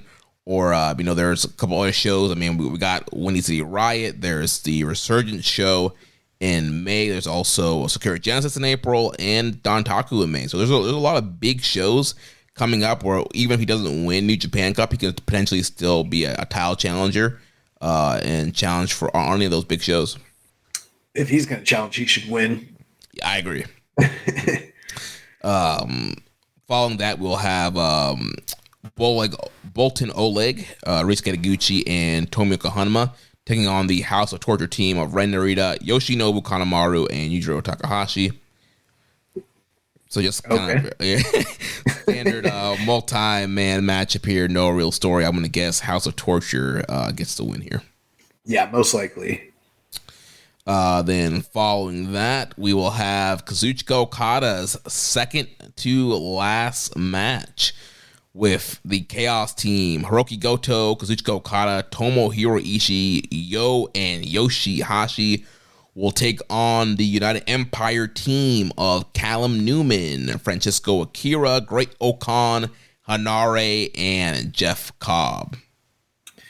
Yeah, and both groups, obviously, this is the first time we're seeing United Empire, a full-fledged group, operating again since their defeat at the hands of Bullet Club War Dogs in that steel cage match. So with them kind of like losing Aussie Open, and now they're losing Will Ospreay, they don't have a leader. You're kind of wondering what the state of that group is coming out of that loss. And then at the same time, Chaos is in a very similar predicament. Okada's on his way out, and the future of both of these groups is very much in question. And I'm kind of wondering, like, are they pitted against one another because New Japan has something interesting that they're looking to do storyline wise as it pertains to the future of either group?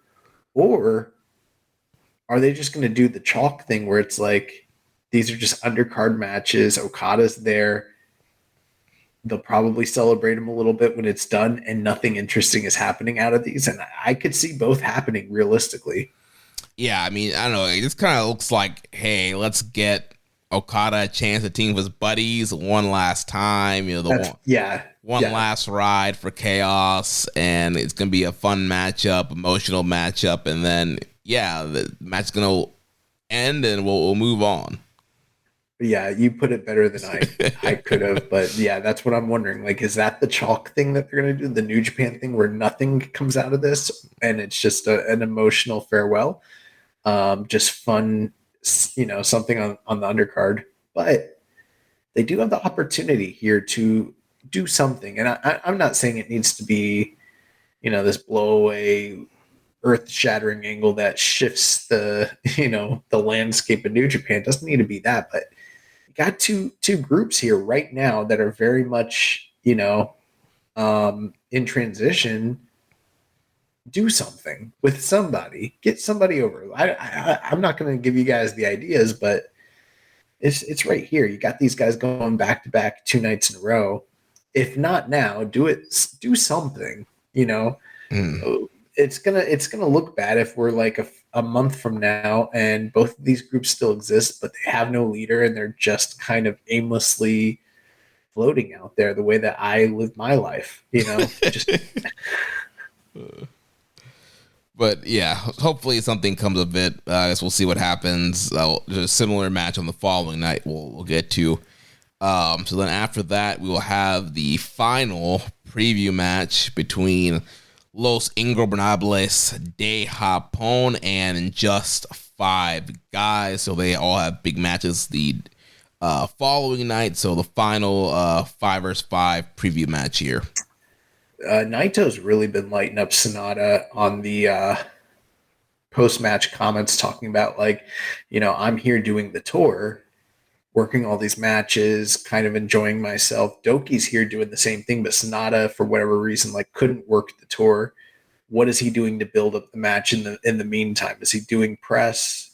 Is he building anything up on his social media? Is he doing any interviews? What is he doing? And he's like, pretty much nothing. He's like, so I hope he's training really hard, because if he's not building the match and promoting, he certainly needs to be prepping, right? Because what is he doing? He's not doing anything. Yeah. So I don't know. But there were those reports, putting kayfabe aside, there were the reports that Sonata was, hurt through the latter stages of his title run and, worked at the Tokyo Dome injured. I'm wondering if he's still injured and that's why they've given him this, time off and now he's going to come back. But not a lot of juice for that title match. Unfortunately, it's honestly the biggest match of this LIJ Just Five Guys feud is the hair versus hair match between Yamura and Tsuji. Yeah.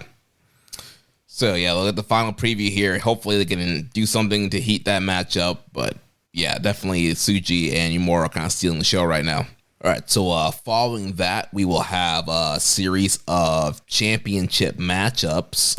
First, we'll have the IWGP Women's title on the line. First time being defended in a New Japan ring since Lone Shootout last November. The champion Mayu Iwatani will defend against Mina Shirakawa.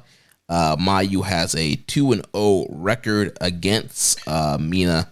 So we'll see if Mina could get her first win against Mayu and win the IWGP Women's Championship. I've never seen Mina Shirakawa wrestle, but she is my favorite Joshi.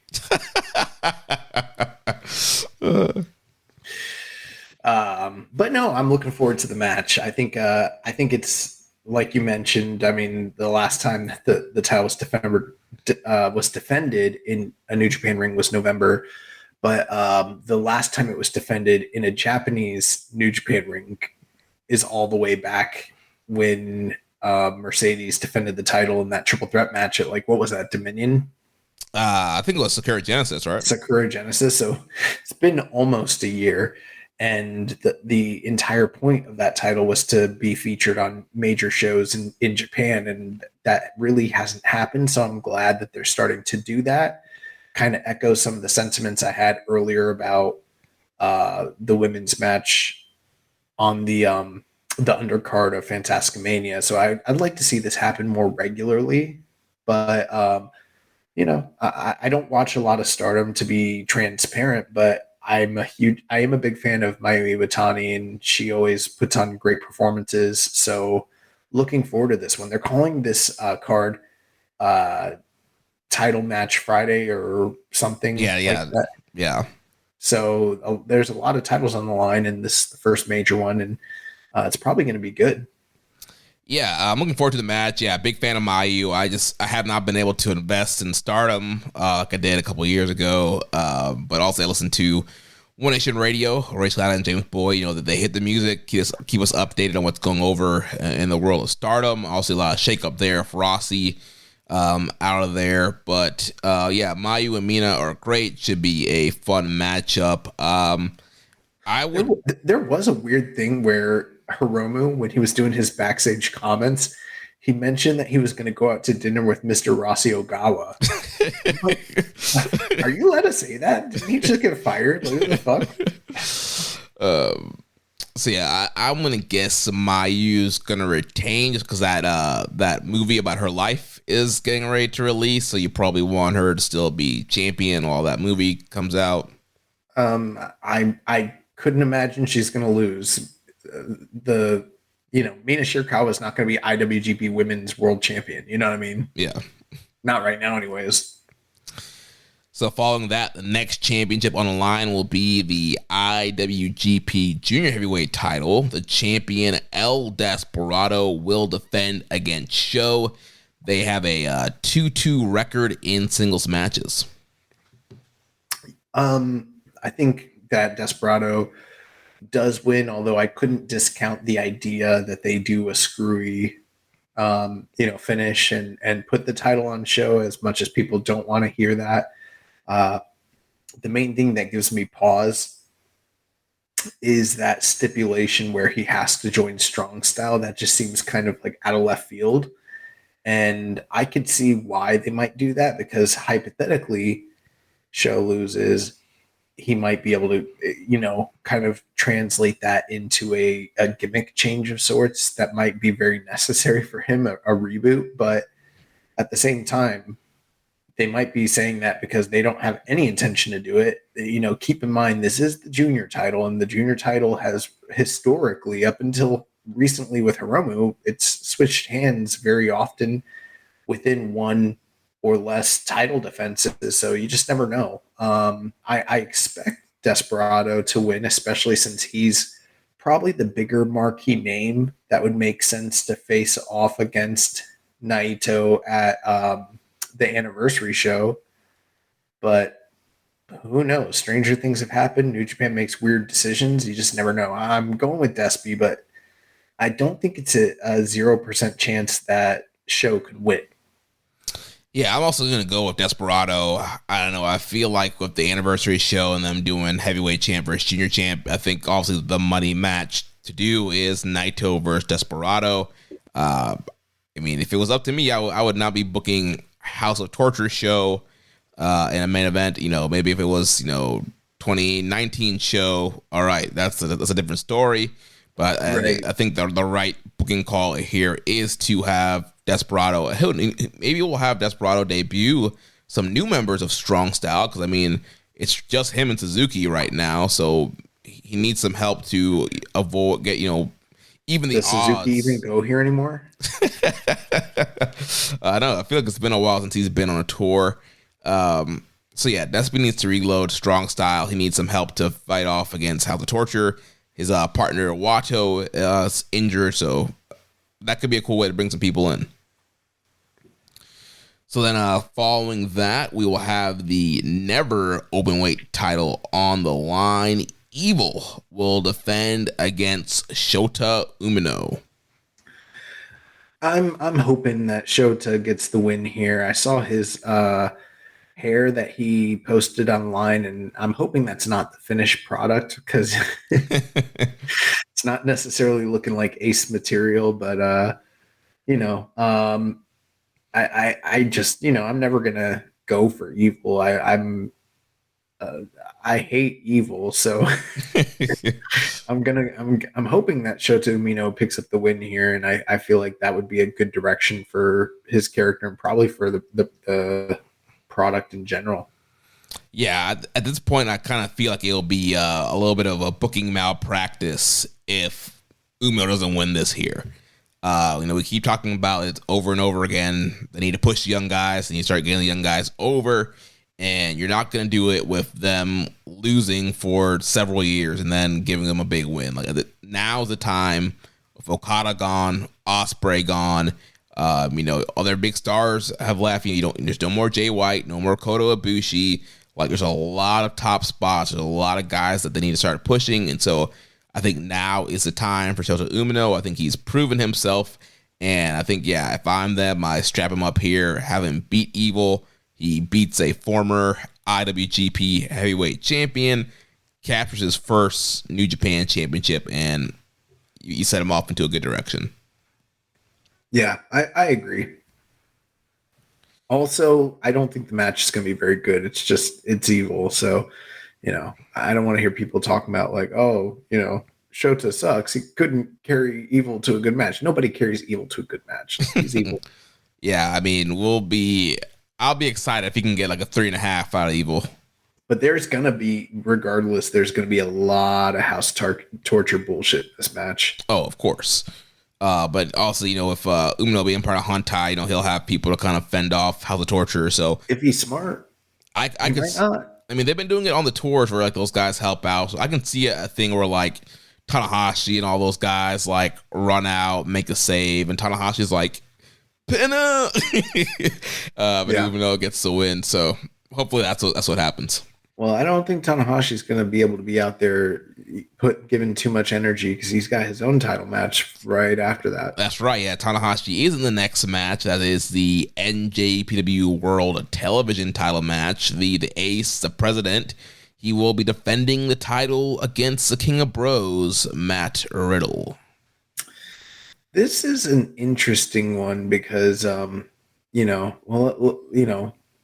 I guess we have to say it every time. Matt Riddle is, an alleged sex pest. It's kind of known. If you want the details, if you're not in the know, go look up Speaking Out, read the allegations.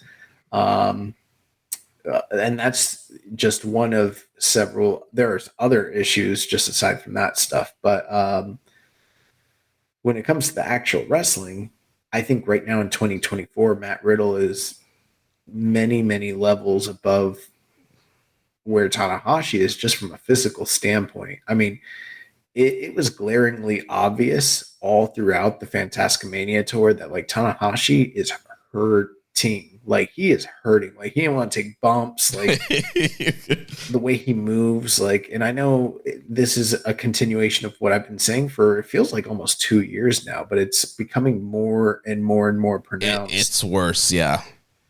And dude, it's my dad's a heel wrestler, man. Yeah, and Tanahashi is obviously still, from a psychological standpoint, like when it comes to the actual psychology of the matches, he when it comes time to go, he finds a way to make the match work. But that's only going to last for so long. So I don't know how good this match is going to be. It's interesting how when Tanahashi's the president, his TV title matches are in the semi-main event, even though they're only a 15-minute time limit. They did give him the right, I guess, marquee opponent for it, but I don't know how the crowds are going to react to Matt Riddle in Japan. It's his first time there. I don't know how familiar they will be with him. I'm sure he'll be impressive, but I don't know what to expect when it comes to him and Tanahashi, how they'll gel together from just a chemistry standpoint.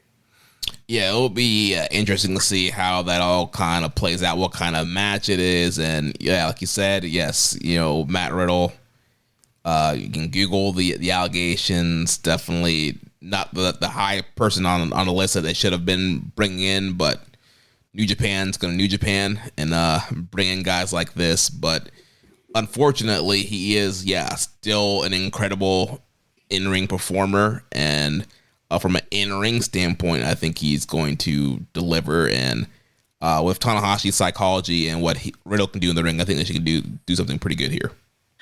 Now, I feel like Tanahashi should not lose this title, but he could. At the same time, it's Matt Riddle. He's an outsider. I don't think he signed or anything like that. Well, he did do an interview. I saw a quote from an interview today. And New Japan has gotten him a visa for Japan. And he said that he'd be doing more dates with the company, but doesn't want to, obviously spoil them until they're announced. I think I don't know if he's announced for Windy City Riot yet. But yeah, it's very clear that this is a big deal. Like they've either signed him, or if they're getting him a visa, there's some kind of contract negotiation there with him. So I think we're in the long haul here, at least for the next year with him. I could see Matt Riddle winning this match. I think he's gonna, especially with the match on the next night. I think that he's winning this also. I mean, I don't know that he will. I mean, I could still see a situation where Tanahashi goes like to a time limit with him, or gives him a small package, or even hits him with a high fly flow. You just never know. Or but do a time limit draw. Yeah, I think I mentioned that, but yeah. But at the same time, Matt Riddle's it's gonna be a stark contrast when you see what Matt Riddle looks like physically and how he moves and how dynamic of a wrestler he is. I feel like the crowd will still be with Tanahashi, but they're clearly they're gonna be impressed with Matt Riddle most likely. And if this company does have intentions to continue to use him, they could do the thing that they've done in the past. Tanahashi has been like a measuring stick for guys when they bring him back from like excursions or for big pushes and they lose to him. They did that with like Jay White and like Great O'Khan. But if they really want to kind of build this guy up and make him a big deal, especially if he's going to be the leader, hypothetically, of maybe United Empire, they might give him like that night one title victory, not unlike what they did with like AJ Styles when he first debuted. So I'm still going to go with Tanahashi, but New Beginning is a tour where they've done a lot of title changes in the past, especially with Tanahashi. He drops titles during New Beginning after winning them at Wrestle Kingdom. He's done that many times before. Mm-hmm. I wouldn't be surprised if Matt Riddle picks up the win here and he's the new TV champion. Yeah, I'm going with Riddle. Yeah, winning the title here, becoming the champion. I feel like, if they're investing in him with a visa and he's going to be back more, you want to get him over night one, have him beat the Ace, and then I'm sure they'll have some other programs set up for him going forward. I'm sure there's people listening. They're like, but what about Hechicero versus Tanahashi? They teased it. It's like, that shit was Fantastica Mania. That shit don't count. Anything they say on Fantastica Mania tour, none of that. They told us we were going to get a mask versus mask match between Desperado and Dragon Lee. That shit never happened. Right. And plus, it's the backstage comments. Like, they can say stuff, but there's just people talking. Yeah.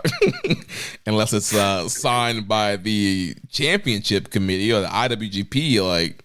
Bro, the president of the company is Tanahashi, so he would be the one that would sign off on it. Right. So it's weird. There's a conflict of interest there. This is a corrupt company.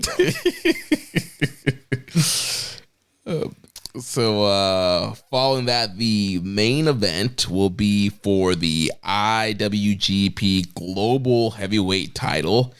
The Rebel, the leader of the Bullet Club War Dogs, David Finlay, will take on a debuting Nic Nemeth, formerly known as Dolph Ziggler.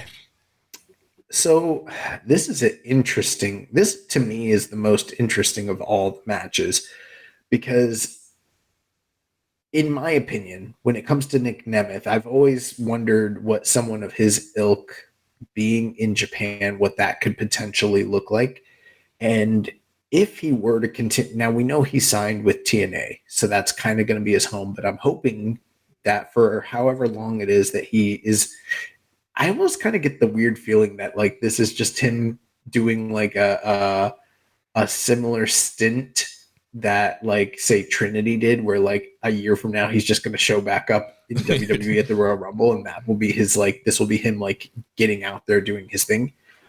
But I would love to see him work with other stars in Japan. When I know that right now David Finlay is one of the top like gaijin stars that the company offers, but to me, like, and I don't mean this to diminish Finlay in any way, but when I think of like bringing in an outsider to Japan to work the Japanese style, David Finlay's not like that dream opponent I think of. I think of like putting him up against like a Naito, or putting him up against Shingo. like Okada.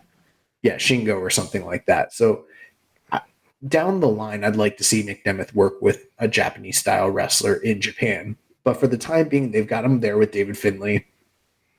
And we've never seen Nic Nemeth work anywhere except for WWE all these years. And now he's in the main event of a New Beginning tour show, like which is kind of insane. Mm-hmm. And then he's wrestling David Finlay, who David Finlay is like a really, really, really talented wrestler. He's right now at this current time probably at like his apex in terms of pushes, like coming off those big wins at Wrestle Kingdom and in the cage match, and defeating Will Ospreay twice in a row. And his work is really, really good. And the War Dogs gimmick seems to really be resonating, getting over with New Japan. But at the same time, it is still David Finlay, who is still not fully fledged, like a made guy. He's kind of like a product of the circumstances, which isn't his fault necessarily. I think he is putting his best foot forward at this current time. And he has all the tools to have a really great match with Nic Nemeth, but I don't know how the crowd's going to react in this situation. I don't know if they know Dolph Ziggler. I don't know if they're going to treat David Finlay like he's like MJF. He's a scumbag, but he's our scumbag, and he's the defender of New Japan from this WWF scum. Or are they going to look at Nic Nemeth as like this white meat baby face? It's two white men. How are they going? How is the Japanese crowd going to react to this thing? Yeah, I mean, I think that they've done a good job getting heat with Finlay. I think the crowd will boo him, especially after the cage match and how he pinned Ospreay, and he's pinned Ospreay twice now in a row. So I think there will be a ton of heat on him. And we saw from Wrestle Kingdom, the crowd did react to Nemeth, and we've seen that with all WWE guys. Even though like the New Japan fan base, they probably don't watch WWE on a regular basis, it's still reported on in Tokyo Sports, and they know who the top stars are. So they know who Nemeth is. How are they going to know Nic Nemeth if they only know the top stars? He's former world heavyweight champion. In 2013, that was over 10 years ago. What are you talking about? But yeah, I think also they know who he is. I don't know how they're going to react to his wrestling. It's going to be interesting to see how he wrestles. Like you mentioned, this guy has been in that WWE system from day one. OVW, Kerwin White's Golf Caddy, Spirit Squad. Yeah, he's had a long WWE career. So yeah, but also great amateur wrestler. We know that's a great base to have when you're wrestling New Japan style. And even in WWE, he's a guy that kind of stood out wrestling that style, the WWE style. So after all these years, yeah, can he kind of put it together and have a blowout match? I think it's a very important match for him to kind of prove what he has. And especially in a guy there with Finlay, where a lot of fans are hit or miss on Finlay and are not always excited, even though he does have good matches. And I feel like the cage match was just blow away, and they did a great job elevating him in that feud and in that matchup. So I think it'll be a big spot for both these guys, and I think they both really need to deliver here. Well, another interesting thing is like when it comes to Riddle and Nic Nemeth and their title challenges, they both were established in early January. And since then, we really haven't gotten anything from either guy. I mean, yes, Matt Riddle did that tag match on the US show, but that really didn't further this storyline. That wasn't something that was like aiming or, even marketed to the Japanese audience to further this feud with Tanahashi. And nothing with Nic Nemeth has been done to build the match with David Finlay. I know that obviously I don't know where or when you would have done that on these tours, because he was in the middle of his feud with Ospreay and with the War Dogs. But even on social media, even like with press conferences or whatever, like there just hasn't been anything since January 4th, January 5th to build these main events and semi-main events. So I am wondering what kind of heat these matches are going to come in with, because there's very little. I mean, yes, the initial build on January 4th for this main event was good, but that's all we've had. It's been over a month. That's, at this point they're running on fumes. And with Tanahashi and Matt Riddle, it was just a video, and Tanahashi buried Matt Riddle afterwards, talking about how he didn't even know who the fuck he was, even though he's the president of the company. So yeah, it's gonna be weird. I wonder if Tanahashi's done his research yet.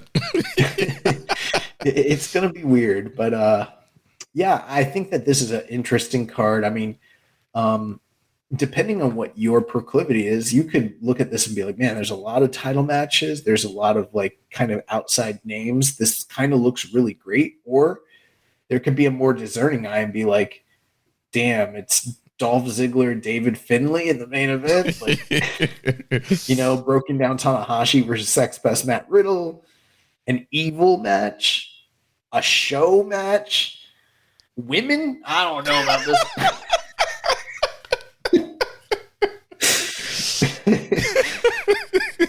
But there's definitely some things you can look at here, and rightfully so. Kind of like, is this card going to deliver? I to me, this is kind of more like a curiosity show than one where I'm like 100% sold and tied in. I think Dave, as far as predictions go, there's no way David Finlay loses to Nic Nemeth here. Yeah, I expect Finlay to retain here. Well, we did have a question from Rambone Slam Pig. Yeah, he says, which title do you think is most likely to change hands on the first night in Sapporo? My bet is on the TV title, but it makes me puke in my mouth a little bit just thinking of it. Well, that kind of echoes some of the thoughts that we had. I think it's a possibility, but for me, I think the title that's most likely to change is Evil dropping the Never title to Shota Umino. I'm not saying that that's 100% for sure, but I would count on that more so than any other title change. Yeah, like if they're only going to do one change, like I think that would be the one if they're going to swerve us with some of the other title matches. So then moving on to night 2, same building, same city here. So we're going to have another Frontier Zone kicking off the show. Tomoya and Toriano taking on Katsuya Marishima and Tomioka Hanma. Then we'll have Desperado, Bolton Oleg, Shota Umino, Togi Makabe, and Yo taking on the House of Torture. Then we'll have the Chaos Team, the final match for Kazuchika Okada and New Japan Pro Wrestling. And he'll be teaming up with Goto, Ishii, and Yoshihashi, and Hiroshi Tanahashi to take on the United Empire team of Francesco Akira, Great Okan, Hanare, Jeff Cobb, and they'll be teaming up with Matt Riddle. Yeah, so obviously this match is coming on the tail end of the fallout of the TV title match from the night prior. You probably don't want to overanalyze that. They do this very regularly, so it's not necessarily a continuation of the feud, but it is something that's going to occur the next night in the fallout. But it's Okada's last match for the time being with the company. And, United Empire don't have a leader. And now they've got an outside, pretty well-established, marketable in the country and charismatic star in Matt Riddle. It seems like they may potentially be poising him to be the next leader of the United Empire. Yeah. And I don't know. I don't know which way they're going to go with this. I could repeat a lot of my same talking points from the discussion on the night prior.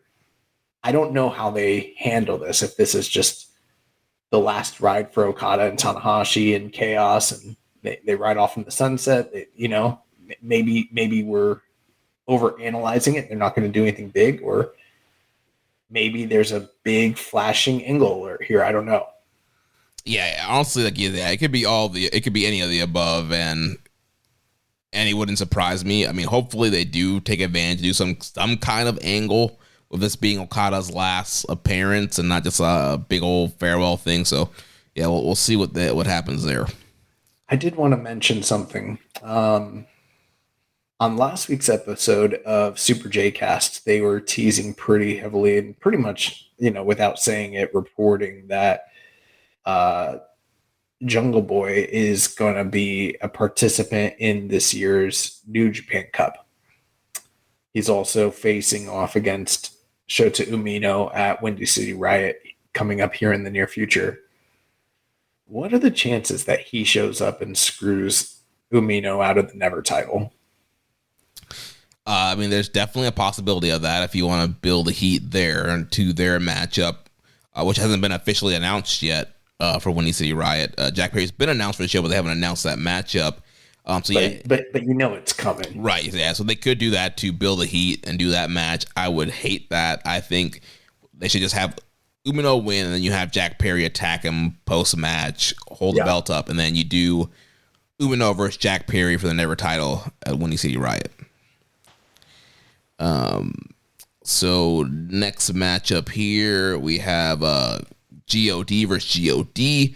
As the original Girls of Destiny, Tama Tonga and Tangaloa will take on the new Girls of Destiny in El Phantasmo and Hikuleo. So you didn't read the stipulation. What's the stipulation? You didn't know they added a stipulation to this match? No. Yeah, it just came through on social media today. Winner and losers leave town match. So everybody, whether you win or lose, you're all leaving the promotion at the end. Oh, they are? I didn't know that. No, I'm playing. Oh. How would that be a stipulation? What kind of stipulation is that? Losers and winners leave town? Bro, it's New Japan. But yeah, so we know for sure this will be the last match for Tama Tonga. We don't know the status of Tangaloa or ELP or Hikuleo. We know ELP and Hikuleo were teasing their contracts being up soon when they were on this show with us in December and all the other podcasts they did that media tour leading to Wrestle Kingdom. So we don't know if they've re-signed or they're going to do per tour deal, what the deal is, but we know for sure Tama's gone. Yeah. I don't really have too many thoughts here. I think it's if it is Tama Tonga's final match and he's wrestling with his family and, with his faction mates, I think it's a good send-off.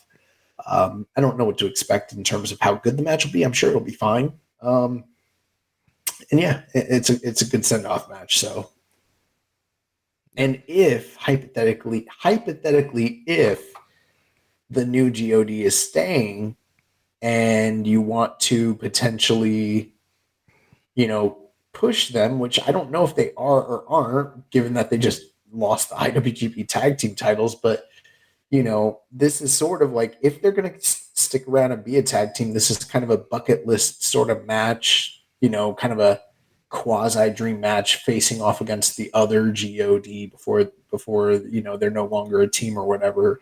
But I joked and said it could be everybody leaves town, but it really could be like all of them leaving potentially. Yeah, well, we know that we have a few more dates on ELP and Hikuleo. They're scheduled for Windy City Riot, and they're still strong tag champions. But yeah, I mean, shortly after that, maybe they could be leaving as well. But I do think that ELP and Hikuleo should win because their team's sticking around for a little bit longer. I mean, you never know. GOD might be like, we got to go over. Big brother. Yeah, so we'll see what happens. Yeah, I mean, it's if they want to give Tama, feel good win on the way out, but I think the right call would be to have ELP and Hikuleo win. So let's see. Following that, we will have Nic Nemeth and Risque Gucci taking on the Bullet Club War Dogs of David Finlay and Gato. No greater way to heat up an incredible feud or debut of a guy than to pair him up with Taguchi and face him off against Geto in his second night with the company. That just screams money, There's going to be ass play. This match is going to have beard play and ass play 100%. And you know how goofy Dolph Ziggler can be when given the opportunity to play the haha. He's going to do the haha in this match. Like, there's for sure going to be ass play. So I got a theory I want to slide by you here. What, Nic Nemeth joins the Bullet Club War Dogs? Yeah. It's possible. So yeah, he loses to Finlay, and then he earns Finlay's respect in that match, and then this match is an angle essentially to get him to turn and join War Dogs. Yeah, I could kind of see that. Pairing him up with Taguchi doesn't make a lot of sense, really. Um, and hypothetically, if you're Nic Nemeth and you're like, yeah, I'm Dolph Ziggler, the WWE guy, but not necessarily like someone that's going to light up the indies, what do you do to kind of heat yourself up doing potential indie dates and maybe doing stuff with Impact? You go the Cody route. You slap on that white and black Bullet Club all over your gear, you know, and you go that way. I mean, it did wonders for Cody Rhodes. Wonders. Like that basically, like, people don't want to talk about it, admit it, but like there would be no finishing the story if it wasn't for the fucking Bullet Club, you know? So I'm sure that I could totally see a world where Dolph Ziggler is like, I'll just do what Cody fucking did. I'll just put on black and white and I'll be the North American leader of Bullet Club. So there will be Bang Bang Club, Bullet Club. There's the Rogue Army. There's the House of Torture. There's the War Dogs. There's the OG Bullet Club. There's Impact, Ace Austin, Chris Bay. And that is where he'll go. He'll be the leader of those guys. Mm-hmm. So there'll only be 7 different factions of Bullet Club simultaneously. It's very simple. I don't know why people don't get it. You know, we need a Bullet Club family tree. You know.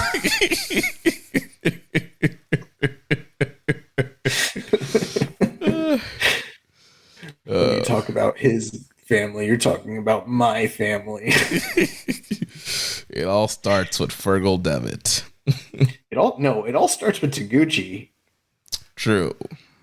So, you know, if there's no Taguchi, there's no AEW. Yeah, we all hate on the man, but yeah, clearly we got to thank him for modern day professional wrestling. Dolph Ziggler is like, I'm just gonna do what Prince and fucking, you know, Cody did. I'll steal Cody's gimmick. I'll turn on Taguchi just like Prince Devitt did. Like, I'll just be Bullet Club. This works wonders. And he'll sell all the black. He'll try and sell Hawk all those shirts when he goes works in GCW or whatever the fuck, you know. Show off club. Yeah, he's gonna show off club shirt like it's 2016. Like that shit's gonna, you know. Oh yeah. Following that, we're gonna have the series kickoff between LIJ and Just Five Guys. So first, it will be Taka Michinoku taking on Bushi. Bushi's probably going to win just because he's been losing entirely the entirety of all these tours. And Taka's been the one picking up the wins. But fuck Bushi. I ride with Taka. So yeah, they do have, there's a 2-1 record with Taka having the 2 wins to Bushi's 1 loss in their history in singles matches. So yeah, I mean, maybe Taka pull out another one. Hits that Michinoku driver, puts good old Bushi away. My girlfriend, she watches wrestling, obviously not as much as I do, but her bread and butter is like the Attitude Era. And so I was like, she saw Taka the other day and she was like, who's that guy? Why is his hair so fucking stupid? And I was like, that's Taka. And like, I was like, Taka, remember from like the Attitude Era? And she's like, I've never seen this guy in my life. And then I had to like remind her of the gimmick. Choppy. No, I didn't even bring that up at first. I brought up the Indeed. Yeah, the evil, and then you know the voiceover promos, and then she's like, "Oh my god, you like just unlocked like a like a dormant memory I forgot about." Like she's like, I forgot about this, and then I was like, "Yeah, Choppy PP," and she's like, "Oh my, that's who that is." And I was like, "Yeah, yeah." We stand Taka. You know? He's a legend. What did Bushi ever do? You know, did he ever grab a sword and try to choppy PP? No, he never did that. Taka did that for us. Yeah. So yeah, I don't know. I think Bushi will probably end up getting the win here because Bushi's gonna win. Yeah. All right. So the next singles match is going to be Hiromu Takahashi taking on Doki. and they have a 4-0-1 record with Hiromu having the 4 wins over Doki. I'm very much thinking that the hair versus hair match will be the highlight of the evening, but every time Hiromu and Doki lock it up, they just tear the house down. So I'm looking forward to this quite a bit. That being said, I think Doki's been getting these surprise roll-up wins and stuff for a reason, and it's probably because he's going to lose to Hiromu on this night. I would love for him to, I think it would be a smart idea for New Japan to have Hiromu go on a little bit of a slump because he lost the title and slump it up a little bit before he's back on, his road.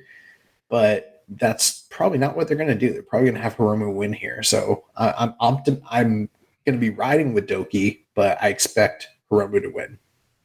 Yeah, same here. I mean, Doki has gotten the better of him. He's kind of made a fool of Hiromu this whole New Beginning tour. He's pinned him in multi-man tags. He's had the visual pinfall in the gauntlet match. So a lot of momentum is riding on Doki here. So, I think it's going to be Hiromu getting the win here in a very fun matchup.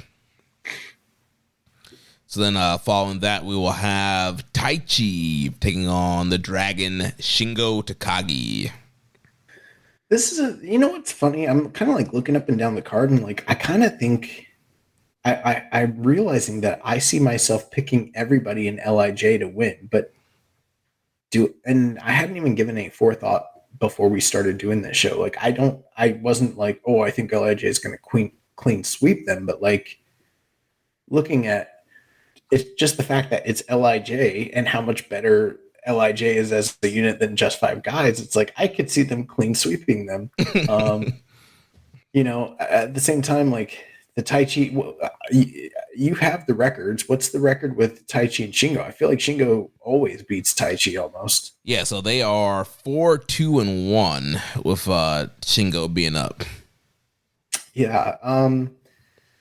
I do think Taichi could win here. They did put up their YouTube channels for this match. I don't know what the fuck that means. Like, how do you lose your YouTube channel to another person? Maybe, I don't know what the deal is with that, but I'm kind of looking here and I'm like, damn, like what? I guess I'm going with the LIJ clean sweep. I think Shingo's going to win. Yeah, I mean, I don't know. I'm a bigger Shingo fan than I am a Taichi fan. I like Taichi a lot, but I think Shingo's a man. He's somebody that should be pushing the world top picture once again. So, I mean, I'm riding with Shingo here. And I'm going to kind of be voting for Taichi. I kind of want Taichi to, even up the series a little bit. So I'll be supporting him, but I kind of think Shingo's going to win. Yeah. Then following that, we will have the hair versus hair matchup. Yota Tsuji versus Yuya Uemura. They are 16, 10, and 22 with Tsuji being up. This is a tough one because of both of these guys' identities and looks rely so heavily on their hair. I see it going one of 2 ways. The first way is with Tsuji, if he loses his hair, it could be akin to the way Julia lost her hair, but was still kind of badass and, kind of made it work for her and was still able to, make it to the title picture and everything like that. I could see a situation where Tsuji is in a similar situation. However, the big difference to me between Tsuji and Uemura is that Tsuji is basically a finished product already. And Uemura is clearly not, even though he's been progressing from a character perspective. Like, the form of his look and his gear and his attire and his character, they're just not fully formed. Like, this is not a top guy look right now. He's the one that sort of needs the reset or the reboot and some sort of character development. Tsuji really doesn't need that. He might need a different motivation, but he doesn't need to change anything about the way he looks because he could be, you could put that winged title around his waist tomorrow and he'd be a top superstar. Uemura is not in that position. For that reason, I think he's the one that needs to lose his hair. And this isn't playing favorites. I know they both have incredible heads of hair, and that's why it's going to be tragic either way, no matter who loses. But I think that Uemura is the one that needs the reset in general with his look, and I think this is the catalyst for that. Yeah, I absolutely agree with you, man. I feel like Uemura's look always kind of felt a little bit weird coming back, and his look of just five guys. Yeah, I think that it would be the right call for him to cut his hair. And, we don't know if they're going to do full, shave him down bald, Kurt Angle style, or it's going to be like Jeff Jarrett style. Where the Jeff Jarrett thing. You just get a nice little short, spiky haircut. Crew cut. Yeah. So we'll see what they end up doing here. But, yeah, I think it would be the right call for Uemura to cut his hair, get a new look, and kind of really establish himself from there. Where I feel like Tsuji came after Excursion a little bit longer and kind of has this established look. He's a bigger star, and plus Uemura already beat him in the Dome. I think this is Tsuji's getting the win back here. Yeah, I mean, the way I look at it is that while, it does give quote-unquote bragging rights to the person that wins, the real story of a hair versus hair match generally is about the guy that loses the hair more so than the guy that won, Mm-hmm. And if you have Tsuji lose his hair, you're making the story about Tsuji, and Uemura, he benefits from being able to say on paper, I won. But what does that do for him moving forward? How does that change him? Where does he go next? Tsuji's just Tsuji without hair, and he's just going to have to regain his hair. Nothing really changes for him, as far as I could tell. I think the other scenario, the one that we're projecting, where it's like Tsuji wins, he gets to keep, doing the shit-eating grin, be that dick, be that cocky asshole. And Uemura is the one that has to rebuild himself. And that just makes way more sense to me since he's the one that needs it anyways. Yeah, then you could do a whole story of him having to rebuild himself and then chasing Tsuji. Maybe you put them in the same G1 block or maybe in the same New Japan Cup bracket and kind of have him chasing Tsuji. Yeah, I think that it'd be a mistake if you have Tsuji lose the hair and then along with that change the character, because the gimmick's already money. Yeah. We have some questions here. These are stinkface_lover. Who do you want to win the hair versus hair match? Who has nicer hair between the two of them? I think Uemura has the better hair, to be honest with you. But I'm a big fan of both of these guys. I'd be lying if I said that I wasn't, but I am kind of gonna go for Tsuji a bit more, just because I think Uemura kind of needs that redemptive road, and really hasn't had too big of a defining loss up to this point. Anyways, this would be like his big, the big loss. Yeah. I don't know. I personally like Tsuji's hair better, but. Yeah, it's going to be sad for either one of them, but I do think Tsuji should win, and I want him to win. Discord Daddy says, if you lost a fight and got your head shaved, how would you regain your confidence? Asking for a friend, Uemura. I would perform as proficiently sexually as I possibly could following that loss so that I could, prove to myself my manhood. Several people have bounced back. We're talking 2-3 times back to back, bang, bang, bang. This man's shaking his head in disappointment right now.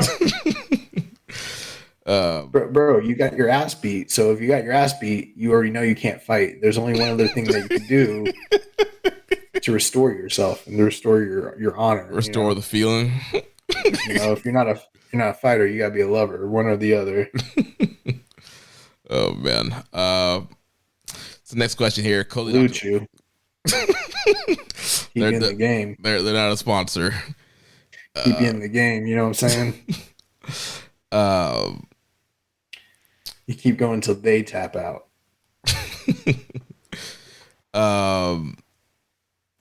So Doesn't even know where the fuck he wants to go next. Yeah. Cody Dr. Lariat says, in a hair versus hair match, shouldn't all hair be on the line? Eyebrows, facial hair, body hair, pubic hair. I think so. If that is all on the line, do you guys think the finish should be a shoot? What? Thanks for the question. Oh, man. All right. Last matchup here for the IWGP World Heavyweight title. Tetsuya Naito will defend his first defense against Sonata. We're getting Sonata versus Naito again. Hopefully, I enjoyed the first match. Hopefully, we don't get the same sequence and level of botches down the tail end stretch as we did during that match. Hopefully, Naito's eye doesn't get destroyed in this match. I hope it's really good. Hopefully, the Sapporo crowd is a little bit more partisan and, split as opposed to the Tokyo crowd was, where Naito just completely, totally overwhelmed Sonata in virtually every way when it came to crowd support. But I hope the match is great. But to me, this is a dead match, and I'm kind of surprised they're doing it. Yeah, I feel like this is kind of all of our talking points from the Wrestle Kingdom build. Very dead match, not great build, no interest. Yeah, it is very surprising because they normally don't go back to back with title matches like this. So yeah, very weird that they're going back to that.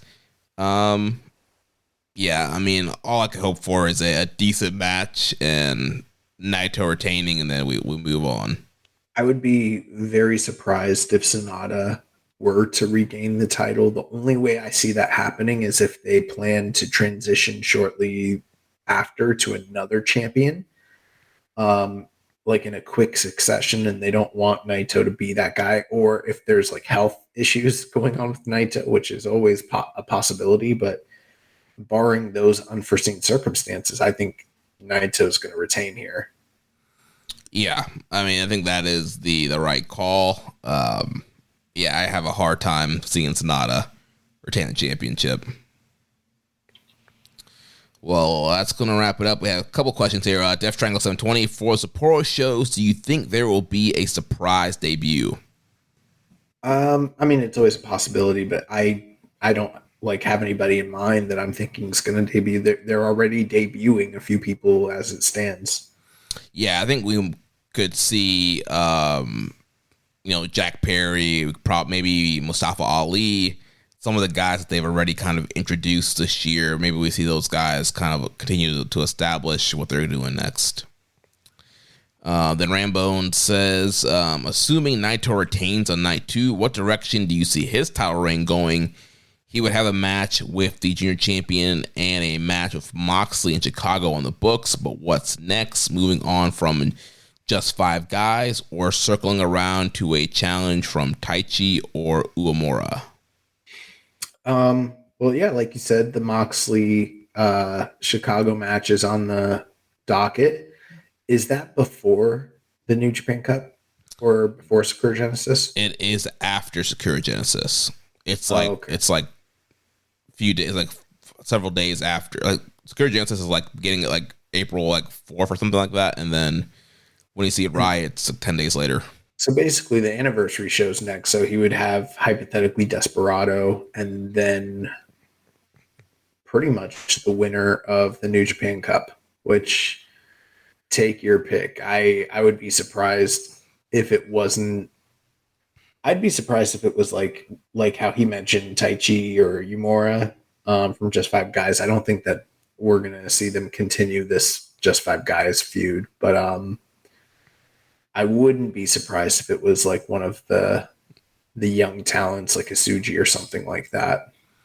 Yeah, I know they're building Saber up. Saber's called Naito out. I think at some point, I don't know if it's immediately, but I think Saber Naito, I don't know if you hold it off till Dominion, but I think that's definitely coming up pretty soon. My only thing with that, and that might very well be what happens. My thing with it though is like, do they want Zach to win the New Japan Cup again?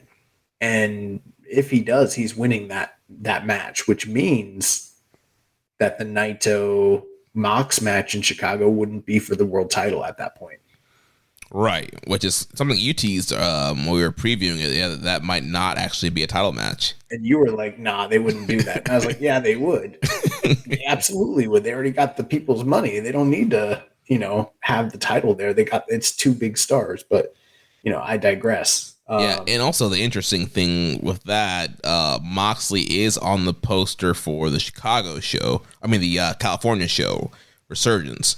So you could have the whole thing where he's like, I wanted a world title shot, and then you could have him beat Naito, and then you do Mox Saber in California. They always planned to do that match pre-pandemic for the U.S. title, and it never ended up happening. The other thing, too, is like... if Mox is fighting Naito in Chicago and it's non-title, who's going over at that point. Yeah. Oh man. So anyways, let's jump into the news. Just a couple quick things. New Japan Strong Resurgence tickets are on sale now. And this past week on February 17th, Julia went 9 defenses as she defended the Strong Women's title against Natsuko Tora successfully in Stardom. So still holding on to that title, even though her, the status of her contract situation and her future with Stardom is very much in question. Yeah. All right, we have some questions here. We can run through these real quick. And... You got to do it real quick. So I know we're going short, but You're struggling, yeah. Reddit user Cloak Whale. Who is someone New Japan should have their eye on stacking up in the next year to help elevate them more? Money. Yeah. I honestly, they have. Yen. Yeah, they have enough talent that I wouldn't really be worried about getting people. I'd be worried about building out what you have. Brock.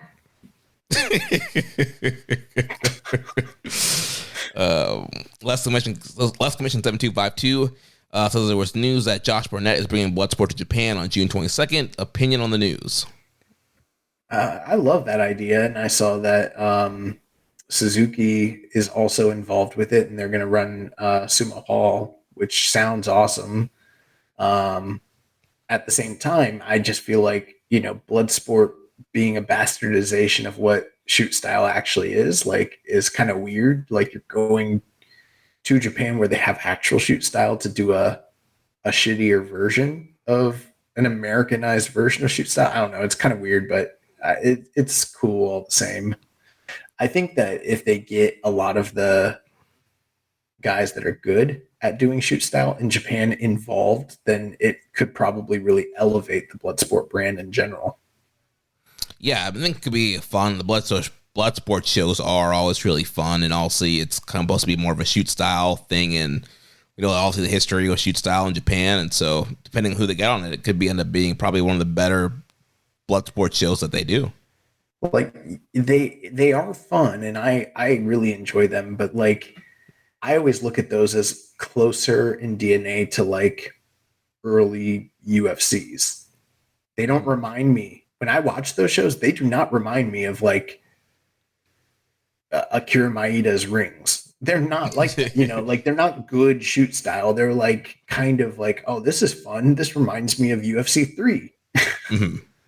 So it's like, they're not, what you'd sort of think of. Like, they're not a true representation of what good shoot style. Like, they're not Kiyoshi Tamura in there, Yeah. This next question: what outside talent would you guys like to see in the New Japan Cup? I hope guys like Tom Mahler, JR Kratos, and Fred Rosser have the opportunity to showcase their talent in Japan, or at least in this year's G1. I would not want to see, just being totally honest with you, I would not want to see all three of those guys in there because there's only so many spots, and I don't think that all three of them should be there.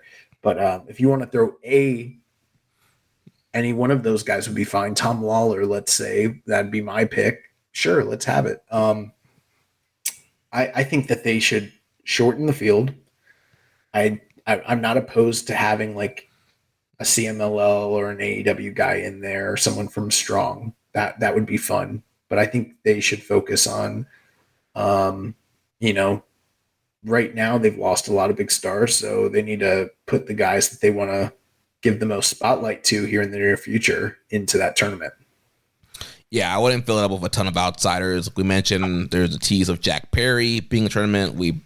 I think, Soberano's a guy that could be good in the tournament. But outside of that, I wouldn't pump too many outside guys. I think, Tom, you probably throw Tom in there, but then, fill it up with the rest of the guys that are going to be working the whole year.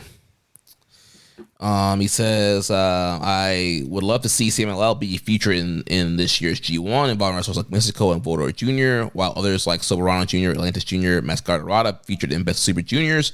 This tour is great to watch, and it would be a miss from Gato or Tanahashi to not have these guys come back during these tournaments. Any thoughts? One or two. Yeah, I mean, I would be, like that should always be your max. One or two guys from an outside company in one of New Japan's premier tournaments. Yeah, I'd be fine with like one CMLL guy in G1, and then I would probably do Mascot Arata in Super Juniors. I'm a big fan of when Noah had a young Nakajima who was getting ready to be elevated to like championship status, but he was still considered like a young talent for them. And then they brought in Marufuji as like the ace level type guy. Do something like that, bring in your two guys. We've seen this in Best of the Super Juniors for years where they'd bring in like Volador in the one bracket, and then they'd have like Soberano Jr. in the other bracket who was like the pin eater, Mm-hmm. I'm a fan of that. So, you want to do like Hechicero, or I don't even know who if you want to bring in like an Atlantis Jr. or something like that, and then like a Zandokan for G1, that'd be cool. Something like that, whatever, or Soberano or whoever. But yeah. Hawaiian Punch BV during the Fantastica Mania tour. We got teaser between Naito Desperado and Naito and Show. Which matchup are you more looking forward to? Naito and Desperado. I think we've seen Desperado just have better matches in recent memory for those big matches with heavyweights when it was like him and Ibushi and him and Okada. So I'd be more apt to see that match. If we got Show returning to previous form, then I would pick Show in a heartbeat, but I don't see that happening. Yeah, going Desperado, we've kind of already talked about a lot of the reasons why. He's a bigger star, better matchup. That's what I would go for. Says Josh Barnett recently announced Bloodsport in Japan. Any wrestlers that you'd like to see take part? Do you think this Japanese event will be better than the American one, since there are more Japanese wrestlers that have competed in MMA? Yeah, I mean, they've already announced a few Japanese talents to take place in the next Bloodsport here in America. So I'm assuming that there's a good chance that some of those guys will appear for the Japanese, version. And, I wouldn't be surprised if like Nomura or like Hideki Suzuki and stuff like that are in it. I'm not really the biggest expert on all the like Gillette guys from Glate. I don't know all their names and everything, so I couldn't tell you who I want to see in it, but I would encourage them to get actual, catch style wrestlers and martial artists to be in it. Guys that actually understand how to do shoot style. Yeah. Let's see. Here's the last question. Thoughts on Toporia's emphatic finish against Volkanovski? Yeah, did you watch UFC this past weekend? I did not, no. Yeah, I'm at a point in my life where I pretty much just watch the big UFC events and oftentimes just the main card. I don't have time to watch all those fight nights every weekend. So when I'm out with my friends, I typically will know a bit more about fighting in general than them, but when it comes to like people on the rise that are on those fight night shows, they'll know a bit more than me. So they were telling me for a while that like Ilia Topuria was like the truth. And I hadn't seen a lot of him, but I started watching some of his fights in the lead up to the Volkanovski fight. And I was like, you know what? He might fucking knock out Volkanovski. And I even hit up my buddy who I went out and watched the fights with. And I was like, do you think Topuria has a chance to knock out Volkanovski? And he was like, yeah, bro, that's what I'm predicting. And he's pretty good at predicting too. And I was like, fuck, I think that might happen. And I was like, I mean, I could see anything happening here, but you just never know. You know, I listen to like Dave. I think Dave Meltzer. I love Dave. I do. But I think he's one of the fucking worst analysts when it comes to MMA. I don't think he knows jack shit when it comes to this stuff. And, you know, his theory was that like Volk got knocked out, lost his confidence, and because he's aging, he's just not the guy he used to be. That's not what I saw. I saw someone like he looked really, really good on Saturday night.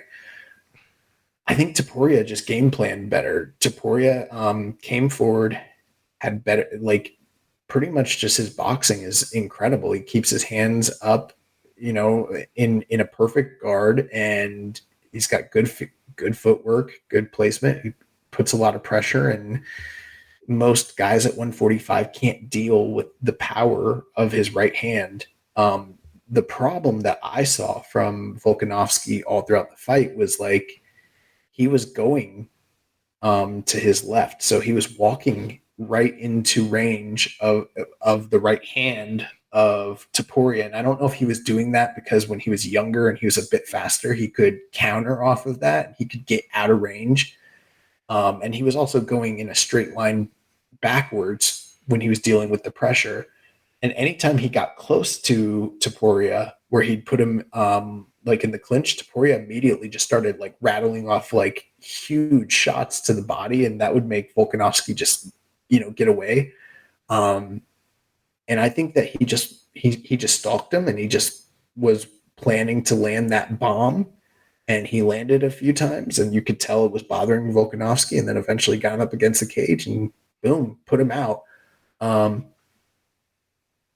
All credit in the world to Topuria, first Spanish MMA champion in the UFC, and he really looks like he has the goods. He's a great fighter. I think it is amazing, though, that the takeaway from most people from this weekend was concern over Volkanovski's health for being knocked out as long as he was, and then also the shock of like and disbelief at the fact that a champion of his caliber got stopped in such a dominant fashion. It reminds me of like when Anderson Silva or like when Jose Aldo got knocked out. So yeah, I don't think they should do an immediate rematch. I think in the future, if Volkanovski does decide to fight him again, he just needs to work on his distance control and not maybe circle out to the left and go straight back, because he just set himself up for failure to get knocked out, honestly. Nice. Yeah, I'll have to check it out. I heard Dave talking about it this weekend, but yeah, I had to listen, bro. Don't listen. I swear to God, and I mean this wholeheartedly, Dave does not know shit about fighting. Like, Dave says the wrong shit after every UFC. The only reason I listen to it is just because it's there and like I like UFC, but like he's always wrong, always.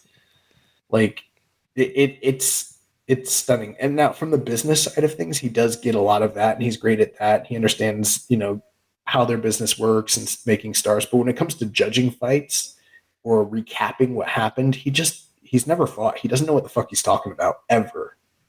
Yeah, he brings on that Ryan, I forget his last name, guy. Frederick. Yeah, he seems like he knows a little bit more than. He knows a bit more, but you know, they're kind of complimentary of Dave because it's his network, and they're not going to like be like, you're fucking stupid, Dave. But Dave's wrong every time. He says the wrong shit every time. He doesn't. I know he's been covering it since '93 and everything, but like he does not get fighting. He has a horrible eye for it. All right, next set of questions here. Def Triangle 720. What should New Japan avoid doing in New Japan Cup this year? Like I said earlier, I think they need to not focus so much on having such a large field. We saw issues from that in past years, especially like with meaningless matches and people getting injured, and kind of just like they spread the field out so much to do as many house shows as possible, and so the cards kind of sucked. I think that they should condense that a little bit. I think that they should also avoid putting in too many guys that really are no hopers and have no business being in the tournament. Like, I'm not saying it needs to be an all-star extravaganza, especially since they probably don't have a bunch of stars that they could do that with, but they need to put the guys that they want to focus, the top title scenes on in this tournament, and have them be the ones that have great matches and kind of get the buzz going again. Yeah, I think we need to have stuff where we're not putting guys like Hikuleo through to a semifinal like we did in G1. And yeah, push guys that you actually want to get behind, that you're going to be using in that kind of capacity. Yeah, I think there's a lot of compelling things they can do, and I pretty much agree with everything that you said. He says, what should New Japan do to make up the feeling like they must see from start to finish? It's what we just answered that. He was asking like how they make the cards more must see. Yeah. Let's see. He says, do either of you find it odd that New Japan seems the most affected by the yen being down more than other promotions in Japan? No, because it's not just the economics of the country; it's also the economics of Bushiroad. Yeah. So it's not just simply the fact that their currency is down. It's other things affecting their business as well. Yeah, other promotions are not owned by a big company like Bushiroad. Well, Noah is. Yeah, but different business though. Yeah. You did skip one of his questions. Let's see. What do you think makes the most sense? Who do you think makes the most sense to win New Japan Cup? That's a tough question. I think if you want to, for me, I think it's like what we've been saying. If you're going to switch the title soon, then it needs to be probably Zack Sabre Jr. But if you are looking to give one of these young guys a shot who are not going to win the title, then maybe Tsuji or maybe Umino.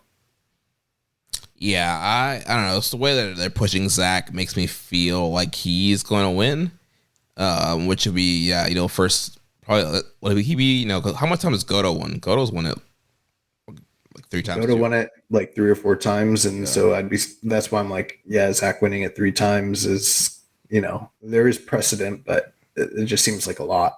Yeah. I don't know. Yeah, right now I'm leaning towards Zack. Says, do you think New Japan can't have their relationship with AEW canceled due to them having financial issues? Oh, absolutely. I guess in a sense I'll be stealing a little bit here from friends over at the Super J Cast, but I was listening to Joel and he was talking about this exact subject, and he was like, what's the alternative? I mean, I understand that there are people that are upset about the fact that they're a more profitable company and we've lost talent to them. But even if, let's say if today they terminated their partnership with them and they were no longer working together, or if they had never worked together, do you think that means that we wouldn't still be losing our talents, because we would still have the issues with the economics of the country? The wrestlers would still be taking pay cuts. Business would still be booming in the States, and people would still be jumping ship anyways. The only difference is New Japan wouldn't be benefiting monetarily from it in any way. You know what I mean? Right. No Forbidden Door, pay-per-view revenue share. Yeah. And that, I don't want to speak out of turn, but I've heard people say that I can't confirm that this is true, but I've heard people say that that's a more profitable show in some cases, or in some years it's been a more profitable show than even Wrestle Kingdom has for the company. So, take that for what it's worth. Like, there are benefits there's a lot of benefits to the AEW partnership, regardless of how you feel about their product or their brand of wrestling or about Tony Khan or whatever. It would be a short-sighted thing to not be working with them. Yeah. He said, do you think New Japan won't kill the strong belts because they don't want to admit the fans are right about the titles not having values? I have no idea. I don't know what goes into their decision-making when it comes to title creation. I'd just be shooting in the dark to speculate on that. Same. He says, if you had to pick 3 talents for New Japan to try and bring in, who would it be? I mean, if it were up to me, I would maybe focus on some domestic talents like Kento Miyahara and Katsuhiko Nakajima. Huh? Yeah, Nakajima. Yeah, Nakajima would be another one. If there's anybody in the States that I would be like, who would probably be a good fit and I would like to see come over here, would maybe be like Mike Bailey. Yeah, Speedball would be great full-time in New Japan. Josh Alexander. I would love Josh Alexander to be part of this company. Yep. Absolutely. He says, do you think one of the things lacking in New Japan are dynamic stories in the undercards? Sometimes, but I mean, they have good stories in the undercard where, a lot of other companies don't. Yeah, I think, certain times, it really is tour by tour basis. I think we have seen tours where there are been good undercard stories. Then last set of questions here from Dark Soldier. Who would you rather have face Okada in his last match, Matt Riddle or Cap in New Japan? I think I choose the latter. I don't know why those are my choices. I feel like I'm voting for the presidency right now. Like, why is that my choice? He says, guys, you got to get rid of the Okada logo and Kiss. You need to put Satoshi Kojima as a replacement. Fully commit to Bread Club, guys. He's our real daddy and MLW world champion. What do you say? No. Listen, I'm just going to say with my 50% voting rights that is not happening. Big old baguette with Kojima to sell up. He also says, what the hell happened to Gideon Gray? Was he sent to the Shadow Realm? He was a fun manager to United Empire, and now he's gone. Again, I'd be speculating. I don't know. We've never inquired or asked anybody. Yeah. Also, I just want to say, you don't know that that's Okada in our logo. To me, that's just a man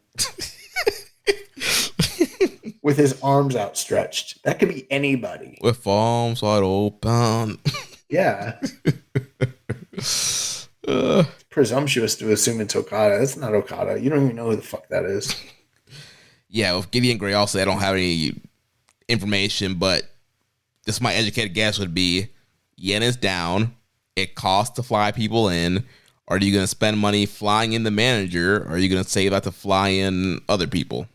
Right. His last question, what's an odd fit for NJPW that you'd like to see? Someone you wouldn't expect to see in the product, but would welcome. Money.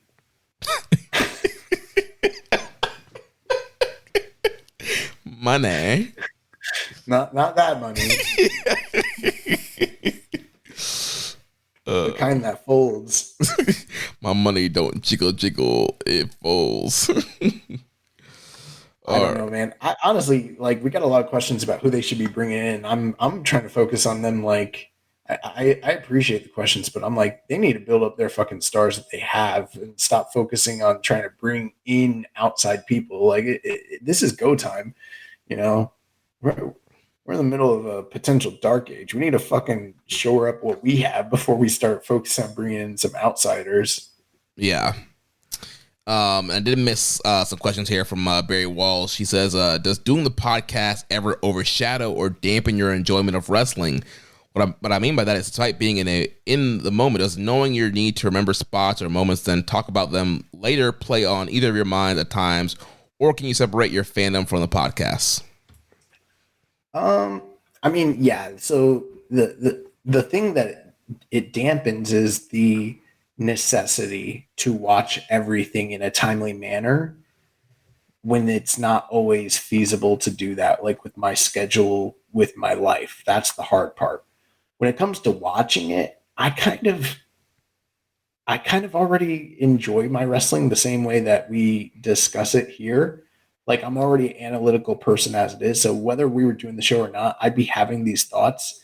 And I really don't. We would be having we just be having calls like this, Yeah, and not recording it.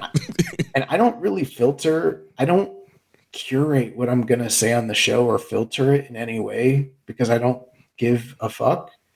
So pretty much what I'm thinking, these aren't me coming up with things that I need to think about to remember to say.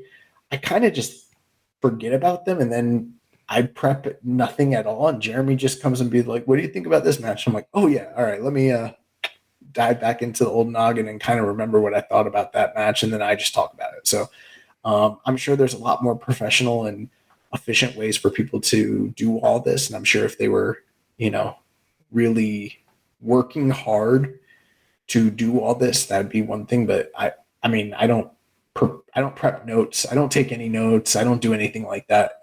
This is all off the dome most of the time. Yeah, I think like you said, the thing that's a dampen is, especially for example, this weekend with Fantastica Mania, Friday, Saturday, Sunday, Monday. Yeah, that sucked. and they were good shows, but it sucked. Yeah, it's like, all right, it's like if I wasn't doing the show, it's like no pressure. I will leisurely watch these shows, and I'll probably only watch the singles matches and move on with my life. But yeah, so.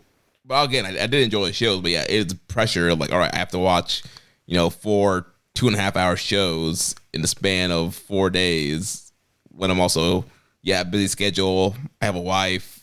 I do stuff at church. Like, there's a lot going on, and I'm not just sitting here watching wrestling all day. But besides that, I mean, we have these conversations with or without this podcast about wrestling in general, and so it's the way we talk about it, break it down, stuff like that. So that's not pressure. I mean, I make the rundown. That's more of just to make sure we kind of have a guide of where we're going. I really don't write down, my thoughts or opinions. There might be some spots I write down that I really want to remember, but I'm not like, I have to say X, Y, Z on the show today. I miss the days when our friends watched New Japan with us and we could talk all together about this shit. Now, just you and me. Yeah. Our friends only like talking about New Japan when a star is leaving.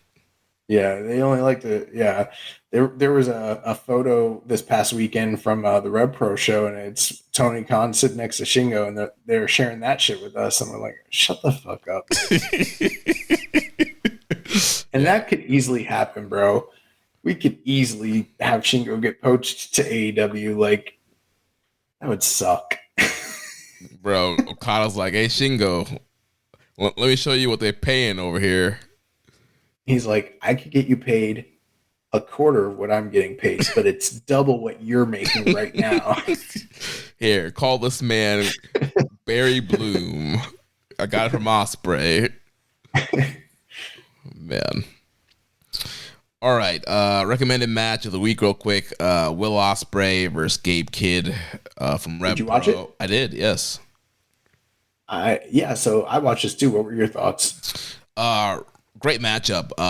Very, very intense. Also, this was building up off of a lot of the comments and shoot promos that we're doing around that time and on Twitter, and also the news everybody broke that Ospreay was leaving New Japan and Rev Pro, and so Gabe Kidd kind of wanted to be that defender and the guy who takes the crown and takes Ospreay out, and Will kind of wanted to beat some respect into Ospreay. So yeah, right from the get-go, they're throwing hard shots. It took a lot of crazy spots in this match. Gabe Kidd got busted open early on in the match, and then they did a lot of brawling on the outside. Gabe Kidd did a nasty exploder to Ospreay on the stage. So yeah, they were doing some hard back and forth strikes with each other. Yeah, and this was, for the people who complain that, Ospreay is just a flippy-do guy and no psychology, he doesn't know how to work, like, he was very violent and intense here in this matchup, and he literally just saw red and was coming for Gabe Kidd. And also, yes, it's Ospreay, so you do get the flashy moves, but you saw the hatred and anger and the intensity in him, and he was doing stuff to intentionally hurt Gabe Kidd, not just to do a cool move. So yeah, I thought it was very intense stuff, and that led to the Hidden Blade knockout finish, and yeah, great matchup. I thought the match was very good. I really loved the beginning stuff where they like just as soon as the bell rang, they were just running it and hitting each other with a bunch of crazy shots, and just like it looked like a real fight. And I loved that intensity in the first opening stanza, and then they went to the outside, and Ospreay was just bashing Gabe Kidd's head all over the building with all the metal surroundings and busted him open. I love that stuff. I thought that was really, really, really great. And then, like you mentioned, they started doing big spots on the outside and in the ring. But in the second third of the match, the work was good, but it kind of started getting kind of melodramatic for me. The crowd was really into it. Like they were really, really into it. And that definitely elevated the quality of the match and my enjoyment. But just kind of started getting overly dramatic for me. And then down the tail end stretch, Ospreay just kind of killed Gabe Kidd. And not in a violent, the tone and tenor of the match had been this hyper violence. And then suddenly down the stretch, it's Ospreay just hitting all of his signature stuff. And his signature stuff is flippy stuff. So it's him hitting Oz cutters and him, doing all that stuff. Coupled with hitting the Hidden Blade and then the elbows to the back of the head. And the finish just kind of didn't match the closing stanza for me. It kind of came from out of nowhere. I don't know if it's a thing where Gabe can't do the New Japan, Okada style finish with all the reversals down the stretch sort of thing. But I also felt like the style of wrestling that Ospreay started doing down the stretch just didn't match what the first 2/3 of the match had been entirely. Mm-hmm. Match was still really good, but I'd seen reports of really, really, really, really. I'm 4.25 on this, which is what Dave Meltzer gave it, and I feel like he's accurate here. To me, and this is just my personal opinion, I wouldn't recommend this as one of the, especially considering how many great matches we've already had from excursion matches this year. I wouldn't recommend this as an excursion match of the year contender. I would, however, still say it's recommended viewing. If you haven't seen it, it's a great match. 4.25 is an awesome match. I just didn't think it was the classic that I'd seen a lot of people report about it. Yeah, it was not that Ospreay match. I wouldn't go 4 and 3. I wouldn't even think about 5. I'm 4.25, maybe 4.5, 4.25 plus, somewhere in that range. Which that hits the notebook. It's still great. Still watch it if you can find it. But yeah, it's not gonna be a candidate by the end of this year. Was there anything that you wanted to watch for next week's recommended match of the week? Well, quick on-air production. I'm gonna be out of town next week. So shit! I will not be on the show. So if you want to hold, yeah, we're going to hold off on that part of it, and then we're going to figure out what the fuck we do next week for the show. So either you'll do a solo or you find somebody, and we'll figure it out. We will figure it out. So that's it for recommended match of the week. That's going to wrap the show up. So like I said, next week I won't be here, but there'll be a show, and we'll review New Beginning in Sapporo. So if you enjoyed today's show, please consider making a donation. Visit socialsuplex.com/donate. Click on the donate button under the Keeping It Strong Style logo. Make sure you connect with us on social media on X. Follow us at KI Strong Style, at Social Suplex, and at Jeremy L. Donovan on Facebook. Follow us at facebook.com/socialsuplex and the Wrestling Squared Circle Facebook group. On Reddit, I am the Pro Black Guy, just keeping it strong style. On YouTube, we are at Social Suplex. Join our Social Suplex Discord server to interact with us and other wrestling fans. You can email me, Jeremy, at socialsuplex.com. Check out all the other shows that we have here on the Social Suplex Podcast Network. One Nation Radio, hosted by Rich Latta and James Boyd. All Things Elite with Floyd and Austin. Imps WWE Adventure with The Implications, Matthew Mayer. Wrestling Art with Chris Things. Tunnel Talk with Ali and Leah. The Trish and Sarah Wrestling Podcast. Don't forget to subscribe and leave a rating and review, and we will catch you next week on Keeping It Strong Style, the ace of podcasts. Ditch it, bun. Thank you for listening to Keepin' It Strong Style. We'll see you next time.